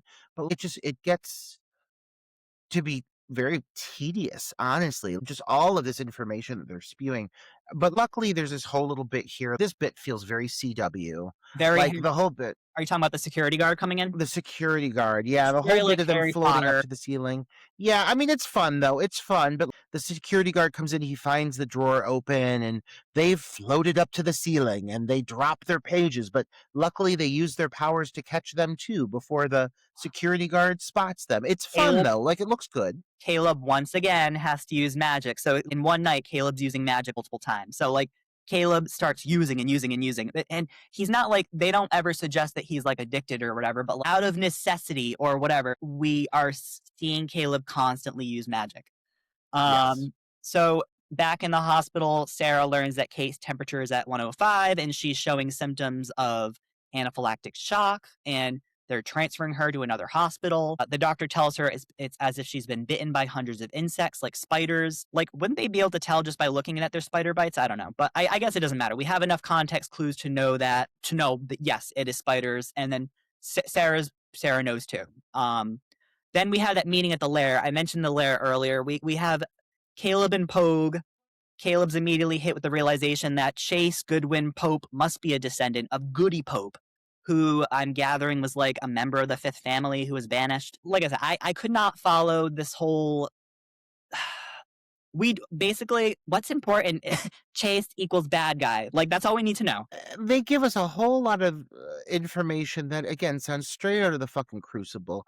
And I feel like the mentality with this is, let's make things look as dark and brooding and pretty as possible, and maybe people just won't ignore the awful storyline because they're in this room and it's filled with candles, and there's wax dripping, and there's fire coming out of the floor. Books are floating. It's just all of a sudden you're like, whoa, this is like heavy on the witchcraft. Of course, there's an underground layer. Yeah. There's an underground layer, and I'm not really listening to anything they're saying at this point at all. But I mean, like, they're just throwing out names. Goody fucking Pope. I just, you know what? It's all going over my head at this point. I don't think I'm supposed to care. Or something. We get random guys' names that don't even matter. Yeah. Like, yeah. And it's just in and out of my one ear and out the other. And so, yeah, it gets to a certain point. I couldn't tell you, Bret. I couldn't tell you what they said here. I don't know. They're all handsome. There's a lot of fire. The candles look really good. Yeah. Come not for the plot, stay for the vibes. Stay for the homosexuality, I would say. I mean, that's the only reason a gay person's going to get through this movie is because it is very, very gay. But yeah, I mean, it's fine. It looks pretty. I became very, like, focused on, I know I've mentioned this a few times already, but, like, there's a gradual increase in Caleb using his powers nilly-willy for stupid things. Like, here, at first I was like, why is he using his powers to take the book off the shelf? But, like, maybe they're not allowed to touch the book because it, like, floats to the center of the group and it's, like, surrounded by a ring of fire. So, like, we've heard nothing about this book. Once again, the Darkling, this book, it's just established. It's just, like, lore that they know, we don't, but, like, we just have to roll with it. This book must have been passed down from them, from their fathers and their fathers before them. And anyways, Caleb gets confirmation that Goody Pope was one of the condemned, and this is like, it's clear, yes, Chase is the descendant of the exiled Fifth bloodline. Like I said, well, that's what it is. Like, they tell you right here, and it's, again, there's no additional layers of mystery or revelation here. What they find out here is correct, and the rest of the movie is just, now you got to stop Chase. It's not like there's any more intrigue or any more big revelations, which is kind of a bummer, I would say. Reed does have, like, a pretty bad line delivery. He's like, that's crazy. He can't be. And, yeah, so we get confirmation also from, like, Reed clarifies, like, yeah, I did not use again that night after fixing Sarah's car. So there's this final moment where like, the air is clear between him and Caleb. And yeah, pretty much after this moment, Reed isn't really, like we said, he's not important anymore. This is his last moment, basically. What a waste, truthfully. If anyone was getting some good backstory, some good development aside from Caleb, it was Reed. Reed was And to fun. Yeah. just to suddenly like screech the brakes on that and just completely shift over to Chase, who becomes a completely different character. And like I guess that makes sense because he's been masquerading as the good guy. I'm So just he a can kind of student. yeah, he can get into everyone's, I guess, get into the social circle, get to infiltrate the covenant, if you will, or the coven. And then, like, obviously now there's this big revelation. And it's really just like, I mean, very matter of fact, because this is the whole bit where Pogue gets on his motorcycle, he goes to leave, and he has this encounter in the road with Chase. Like straight up says, I'm the bad guy, and I'm gonna start fucking shit up here. Pogue leaves abruptly because Caleb gets a call from Sarah, and she's like, Kate's in the hospital. She's been attacked by spiders. She also says, like, I've been having nightmares about spiders. So Caleb's like, go back to your dorm, wait. This next, I get that he had to tell the others, but like, what did he think was going to happen? Of course, Pogue is going to go off on his own. So, Right. so he hears that Kate was, had a spell put on her. So he goes ballistic, hops on his motorcycle. The next part, once again, like I do appreciate that a lot of stuff in the second half does happen very fast. Like Pogue's on his bike going at breakneck speed. Chase is in the middle of the road. And they give Chase like a couple of one-liners, like he's a mustache twirling villain or Freddy Krueger. He's like, come to save little Miss Muffet, have we? Well, you're too late. A spider came down and sat down beside her and frightened Miss Muffet away. And it's such bad dialogue. Like even wonderful Sebastian Stan, who is a phenomenal actor, cannot save it. And you know it's the dialogue because there's a few moments like later where he's actually really good because the dialogue isn't horrible. But some of the fucking one-liners, like this film is very much trying to replicate the overall concepts of other films that we've talked about, like The Lost Boys or series like a Buffy or like Charmed, but all of those had a distinct sense of humor that really made it work, even through the midst of the most absurd scenarios. Each one of those properties, those franchises, if you will, or those series had like a relatively like a pretty dark sense of humor too. This tries, but the writing is just nowhere as good or as intelligent as any of those other franchises. Yeah, they quickly tried to make him like forget anything you knew about him the first half of the movie. This is giggly, impish villain Chase. like, Yeah. Pogue revs his engine and goes at him. Chase easily flips him off and destroys the bike. I get that Chase was egging him on, and I get that Kate is Pogue's girlfriend, and of course he's pissed, but like, Pogue should know the established rules, right? That someone who's already had their ascension, we know that Chase has had his ascension. Someone who's already reached their ascension, according to Caleb's mother, is like 1,000 times more powerful. So I don't think Pogue has had his ascension. So how did you think that this was going to go? So Pogue tells Chase, you hurt Kate and I'll kill you. Chase is like, hurt her? I only hurt her to get to you, and it's you I'm going to hurt. And you're just my bait to get to Caleb. So basically he's like pulling a Mean Girls here where he's like cutting the group down one by one to slowly weaken this. But when he says that, like he actually says like he's going to use Pogue to get to Caleb, but like he really doesn't. Like he injures him, but like Pogue is in the hospital for the rest of this. Like I guess maybe like he's luring Caleb because Caleb's pissed off that he hurt his friend, but like Pogue isn't capable of doing anything other than like muttering a few lines after this point. So Pogue is like injured, and Sarah goes back to her dorm, and this is kind of a cool scene. I think this is pretty awesome. But again, like yeah, now, Chase is full on villain mode. So they're just kind of putting it in your face. There's no mystery left.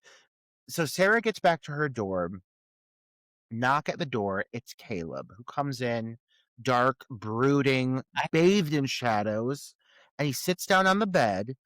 And they start to talk, and there's a knock on the door again. And she opens the door, and it's Caleb again. And he's also dark and brooding. And then right away she looks over, and Chase is like, it's me! He turns into Chase, and you're like, what, motherfucker? Like, now we're just turning into people? Like, it's just out in the open. Yep. Yeah. So Chase basically poofs Sarah. So now Sarah's on her bed in like a kind of a comatose state, kinda. And so now, like Kate, Sarah is being used as kind of like leverage. Or so I get what he's trying to do. At first, he went after Kate, and then he went after Pogue, and now he's using Sarah. He even suggests coming up that like he's like everyone, it doesn't, not just Sarah. I will go after everyone. So yeah, Chase reveals it was difficult growing up. So yeah, Chase and Caleb have this kind of standoff, and Chase reveals it was very difficult growing up without anyone teaching him what his powers were, how to control them. So he kept using, and he became an addict. And before he could stop, it was just too late. I was hooked. He ended up tracking down his real father, who was withered up from using, just like Caleb's dad. Was that a spoiler? I mean, like, is there any spoiler? If people have stuck around this long, I don't think they fucking care about spoilers, my friend. I hope they've seen the movie. You remember, guys, when we talked about the old man in the colonial house with a withered hand? That's Caleb's father. Hand.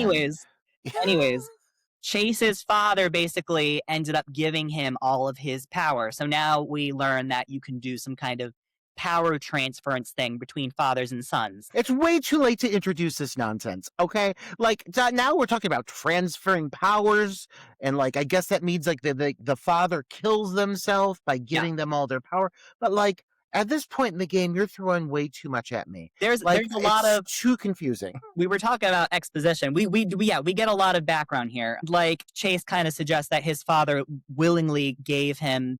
He's kill those motherfuckers. Like, so he's like, and he died knowing that his son was going to get revenge on your covenant. So Chase puts one of his CGI spiders in Sarah's ear, and she's in a very strange sort of spell. Like veins are crisscrossing against her, spreading over her face. And Caleb says, "You leave her like that, she's going to die." And then here we find out what Chase is really after. He's an addict, right? So more power from Caleb, because he'll be going through his ascension. So basically, Caleb's going to become like a fountain of magic. So Chase wants to tap into that. And so they get really close here. And it's just on the edge of, maybe I'm reaching, who knows? I think the homoerotic reading is more about this like suggestion of power transference between these two men, like submit to me and give me everything. But like one of the ongoing themes is seduction, right? Seduction to use power. And we've seen Caleb do this multiple times now, especially in the second half. Chase tells Caleb to be at Putnam Barn tomorrow on his birthday, right when he's about to ascend. And he's like, "You're going to will me all your power. And if you do so, I will let Sarah live." But he makes a point that this isn't just about Sarah. I'll go after your mom. I'll go after Reed. I'll go after Tyler. Anyone connected to the families, I will not hesitate to kill them. We get confirmation that he killed his adoptive parents, but like we already knew this. And that he killed the kid at the Dells, as if we didn't already know this too. And then he killed the kid that night. Yeah, he killed the kid that night because he witnessed him using magic. And show me him using it. Give me that visual. Why would you just tell me all of this again? We're not going to give you anything. We're not going to give you fucking anything. And let me just say, nothing about this film, when it comes to gay context, my friend, is reaching. I think it's right there. Those are low-hanging fruit. So, like, truly everything about this is gay. Especially, I mean, I hope it's low-hangers in general with these two. Right now, I'm thinking they're pretty hard for each other. Those things are all the way up. It goes even further. They're in the bathroom together. So anyways, Sarah's looking all corpsey on her bed. Chase furthers his point by making her almost slightly conscious, so she can, I'm assuming she's like feeling some of what's happening. And so this causes Caleb to use. He's egging Caleb on to use. So this causes Caleb to go all obsidian-eyed. They've got a fight that like destroys the bathroom mirror. And I think Sebastian Stan's acting is pretty good here. He laughs and he's like, "Do you see my problem here? Like I am addicted. I cannot stop." And again, he emphasizes that no one told me about this. No one told me what could happen if I use. He didn't have a band of brothers to anchor him like the others. And this part is a little gay. Chase gets on top of him and it kind of looks him over, looks his face over. He's like touching him. Maybe like with a mix of like appreciation and envy, like. Then he calls him brother mockingly, gives him a kiss on the cheek. They don't do lip to lip, unfortunately. He then reassembles the bathroom mirror, and then Caleb's like, "Are you going to take the spider out of Sarah's ear? Like, you can't leave that in." And so he's like, "Fine." So he takes the spider out and he leaves. Sarah wakes up all healthy looking, and Caleb's like, "You passed out after you told me that Poe was in an accident." No, did I say that right? Caleb tells her that she passed out after he told her Pogue was in an accident. The hospital coming up, this is a very this is a turning point where, because Sarah ends up learning the truth about everything. We get Caleb visiting the hospital. Pogue says something like he's too powerful. Yeah, no shit. He went through his ascension, but he also got his father's power. So there's this emphasis that you become almost like double powerful. So not only do you become super powerful through the ascension, if your father gives you the power, you're like double ascended, I guess. I think like the one thing I have kind of taken away from this whole convoluted mess of nonsense is like you see Caleb's father and his state, and it's because he's abused his powers, and at this point he's used it so much that he is now his body is wearing away from it. And so I think that Chase is aware that inevitably that is he's risking the same thing, because the more he uses his powers, the more it's physically taking effect on him. So if he takes Caleb's powers from him, it's like charging his battery back up. And so that's why he's looking at Caleb as a source of so much power, because he's barely used his powers and he's very selective about when he uses it for the most part. So like that is one thing that has kind of landed a bit is that Chase is wanting to basically preserve his physical state, his youth. But yeah, I would say like, Sebastian Stan is really good in this moment. I love that he's considerate enough to fix the mirror. Like that is such a bitchy gay. Like I'm leaving, but I will fix the mirror. He's And fine. and same with Sarah. Like fine, I'll remove the spider. But yeah, like poor Sarah's going through it, by the way. Like she keeps having visions. It's almost like Men in Black, where they keep using that fucking pen and like wiping people's memories. Poor Sarah keeps experiencing things, and then he's like, no, you just you passed out because you found out that Pogue was injured in a motorcycle accident. Bullshit. It's all bullshit. But like luckily at least she does finally find out what the fuck is happening. Maybe that's exactly why he tells her, because she's already been having night terrors. Her roommate is in the hospital. So Caleb goes to Sarah, and yeah, maybe it's from seeing Pogue in the hospital and hearing what happened to Kate, or I think it's more from Sarah telling him here, like, I read about the spiders being one of the charges against the fifth family. What is going on? And so he reveals the truth here. She ends up they end up going back to that house, the old colonial house. She meets the old withered man in the chair, and we learn that that's his father, Caleb's father, who burned out from using too much. And she also learns about everything that we already know now. She learns about the Ipswich families, the Covenant rules, the Ascension, and she takes it all in stride. She's like frightened a little at first, but she's like, okay, I trust you. It's very Twilight. And I do love that, like, Caleb is like, this is my father, who is 44 years old. And like, fucker is going through it. Like, no wonder that these fuckers don't want to use their power. That's why he's saying, like, Reed, stop it, because you're going to become a pickled man. Like, you're going to become a withered. You're going to look like fucking Nosferatu from that Robert Eggers remake. Ugly Nosferatu, but oilier. Yeah, it's just like people who crush over Nosferatu from that movie. I don't understand it. You fuckers are crazy. Like, get out of here with that. Like, absolutely not. He's horrifying, and not even like I didn't even really like that Nosferatu, to be honest. But he's just homely. He's a very ugly vampire, and this is a very ugly withered man. This poor William Putnam laying there. Like, he can't even, at this point, at this stage where it's at, I don't think he can even talk. He just kind of like looks up and smiles. He's like, yes, that's my son right there. Yeah. And Sarah's just like accepting, like, dude's a warlock. Like, she's not freaking out. She's not throwing shit. So, like, good for her. I mean, at least she's chill in the face of danger. That's one thing we could say for fucking Sarah. Maybe she's got enough at this point that, like, she knows, like, between the night terrors and experiencing magic herself, like I don't know. She really does take she takes all of this in stride. And this is where we cut to the night of the dance. So we cut to the night of the Fall Fest dance thing, and we're at Caleb's manor. Caleb fills his mother in on what's been happening, and she's like, we got to go to your father. And I'm assuming she's suggesting, like, this is an early suggestion here of what's going to happen eventually, right? Like, she's like, we got to go to your father. But Caleb's like, no. He tells Reed and Tyler, take Sarah to the dance. Chase shouldn't be stupid enough to try anything there. But, like, shouldn't they all just not go to the dance? Like, is there a point in going to this dance? Like, right. Like, no, you all need to gang up and get ready to fucking, like, just ditch the dance. Like, she looks great in that dress. I'll give her that. But God, like, this is the least of my concerns right now. Right now, you got to bring down fucking handsome Sebastian Stan. Yeah, and his crazy addiction to power. They're not planning on using Sarah as bait. They're just going to be on the lookout at the party, I guess. And so, yeah, Reed and Tyler they basically are like handymen the rest of the movie. They're not very useful, but well, they fail. Like, right away, Sarah is abducted. Like, I mean, they turn around and she's gone. If it was that easy, I'd be like, don't even fucking go to the dance. Get the girl into a bunker or something. But no, like, they take her to the dance and she's immediately taken away, abducted by literally like 5 seconds. Sebastian Stan. Like it takes nothing at all. It's a blink of an eye and she's gone. So yeah, spider curse or not, Chase was always intended on using her as bait somehow. Or he says later, like, I'm, she's my insurance policy. I wanted to make sure you came to the barn. But like, anyways, I feel like it's, like you were saying, convoluted, but I feel bad Sarah doesn't really have any badass moments going forward. She's just none. Yeah.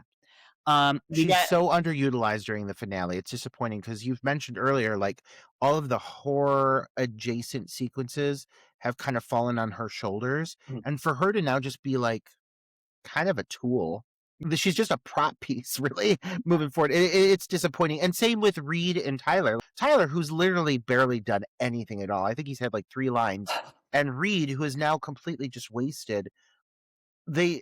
They're given one job to do, they fuck it up, and then they don't get there in time. Like, that's really what it is. Maybe that guy was filming Gossip Girl around this time, too, so they were like, he's like, I can only be here for, like, a weekend. I guess so. It's time for some more CGI effects, I guess. Because you've got Caleb, who's now driving again, and he's immediately attacked by Chase. There's this whole bit where, like, Chase, like, busts through his windshield, and the whole thing, like, explodes inwards, and, like, it looks okay. Yeah, there are a lot of explosions moving forward. Lots of glass. We get a final showdown in the Putnam barn where Sarah is like held in a trance like Sleeping Beauty and she's like levitating. And Chase tells Caleb, yeah, I didn't think you were going to keep up your end of the bargain, so Sarah's my insurance policy. I get it. We need Sarah here for the showdown, but I thought he was going to do, like I said, I thought he was going to do the spider curse thing if he didn't listen, but now he's switching gears. And I find it funny that the movie both starts and ends once again with, I'm mentioning the Lost Boys again. We get a big barn showdown between these two. And it did remind me of the confrontation between Michael and David when they're both become vampire-y, right? So these two, they both get their warlock eyes, right? And they're oh my God, Chase gets another one-liner. How about I make you my weotch? Get out of here with that fucking nonsense. This ending kills me. It makes me so mad because literally it's strategically placed. He's attacked in front of the Putnam barn. He's chased inside. Chase basically, of course, he gives like a big monologue to set the groundwork. Oh, I'm going to make it seem like you had a big car accident and nobody will question it. But your coven, they'll know deep down that I'm the most powerful. And it launches into this big battle, but really, like, the battle is kind of fucking lame. I mean, they're jumping all around, they're busting through windows and breaking wood. Stylized, just fast movements and yeah, but it's just nothing but blurs of that fucking like power blast that they do, like you said, like Dragon Ball Z, like that's what it looks like. Chase does. I do like the transparent ribbon thingy that comes out of his fingers, and it's like they're invisible ropes pulling Caleb closer. So I think that was kind of cool. But side note, this is really just a note that I was like, so I grew up watching the show Smallville, and that was filmed in Canada. Okay. And this is filmed in Canada. And I'm like, this barn looks exactly like the same barn used on that TV show. And apparently I wasn't the only one who thought that. I was like looking it up and someone was like, is that the Kent farm from Smallville? And no, this is not the same barn, but so even though this is supposed to be this film is supposed to be in Massachusetts, but it was filmed in Canada. So well, this whole time I've been complimenting Massachusetts for being so beautiful, and it's actually Canada. Well, I mean, Canada is lovely and the home of Nelly Furtado. So yeah, fuck me, I guess. They did I think they did a pretty good job. They showed colonial houses. They gave the cops Massachusetts, I'm over here. Yeah. They did enough to make you say, okay, yep, this is Salem-ish. Yeah. So the moment comes when Caleb starts ascending finally, much to Chase's joy. And it looks kind of painful. Not as painful as like a werewolf transformation, but Right. Caleb's just like he's against this beam and he's like, ah like and Caleb does get powerful enough to start fighting back again. It's worth noting that one of the lanterns gets knocked over. Chase does his warlock eyes thing and it only makes the fire more, it's creeping towards Sarah. Chase blasts Caleb out the window and he's lying in a heap, and it seems like all hope is lost. And then we get Caleb's mom, and she's hurrying back to the colonial house, and she gets Caleb's father to do what Chase had his dad do. Caleb's father does the power transference. His father dies and gives all of his magic to Caleb remotely. Like, I don't know how that works, but it's magic. Once again, it's all really fast. Caleb basically kapows Chase. So this part confused me. Chase goes flying and kind of like there's fire and he kind of disappears. And I think the first time I watched it, I was like, did he evaporate? What happens? But they do address it.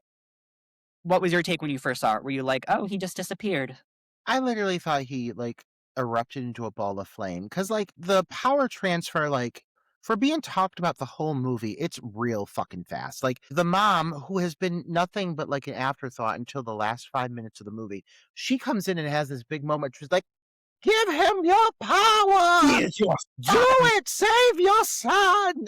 And the dad's like, and just like fucking Nosferatu in the goddamn remake, he screams and bursts into a blur of light, and then it comes down to the form of a lightning bolt, and it hits Caleb, and he's got his full power. Yeah. Very Dragon Ball. And he beats the shit out of Chase, and then he blasts him into a ball of flame, and I was like, I guess he just, I don't know, fucking erupted. It feels very, very lackluster. For all this buildup, I would have expected to see Chase go out in a big, excruciating manner, and for him to just get blasted away. What actually fucking happened? Do you know something I don't know? So is that what we're saying? I do have some theories, but yeah, at first I thought he was I'm like, did he get sent to another dimension? So yeah, so Caleb gets Sarah out of the fire. This is kind of a cheesy moment. Places her in the hay wagon. There's some slow motion, cheesy close-ups of her coming awake, and he's stroking her face and rains. Of course, it's raining again. It's this 99% of this movie, it's storming. Anyways, so at the same time, we get Kate and Pogue awakening in the hospital, and it's suggesting that, they're free from Chase's influence and they'll heal. And then we get the classic end of horror movie setup with the fire trucks and the police and the EMTs. Right.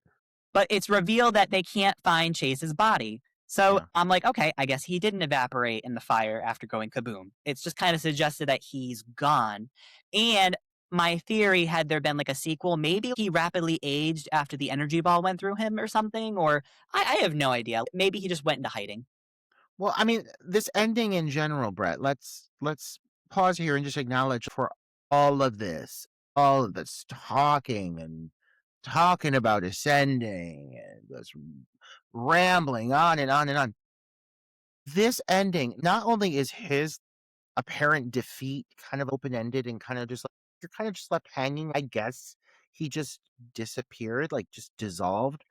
But also this last moment with Sarah and Caleb in the car together where there's not really any conclusion or anything. They just they have a line to each other and they just drive away.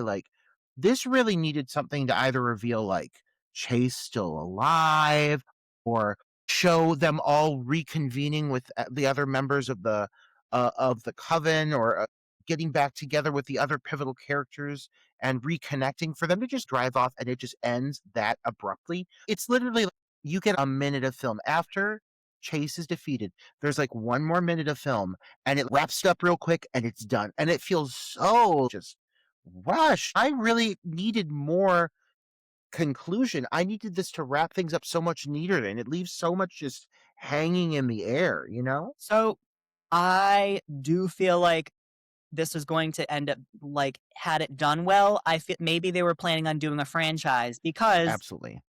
because everybody is alive basically. And so I know I've been emphasizing Caleb using his magic so much, but here he uses it to fix his broken windshield nonchalantly. He's just like, okay. And he doesn't show any like hesitation or restraint like he usually does. And he's like, there's like people around, but it's fine. There's cops and ambulances and other people nearby, but somehow nobody sees him do it. And I'm wondering, like, is this implying that now that he's inherited his father's powers, like, will he also keep using recklessly? Is he might follow a similar path? Or I don't know. I feel like it's almost like an ominous. Even Sarah gives him maybe it's just a subtle look, like, oh, he just did that.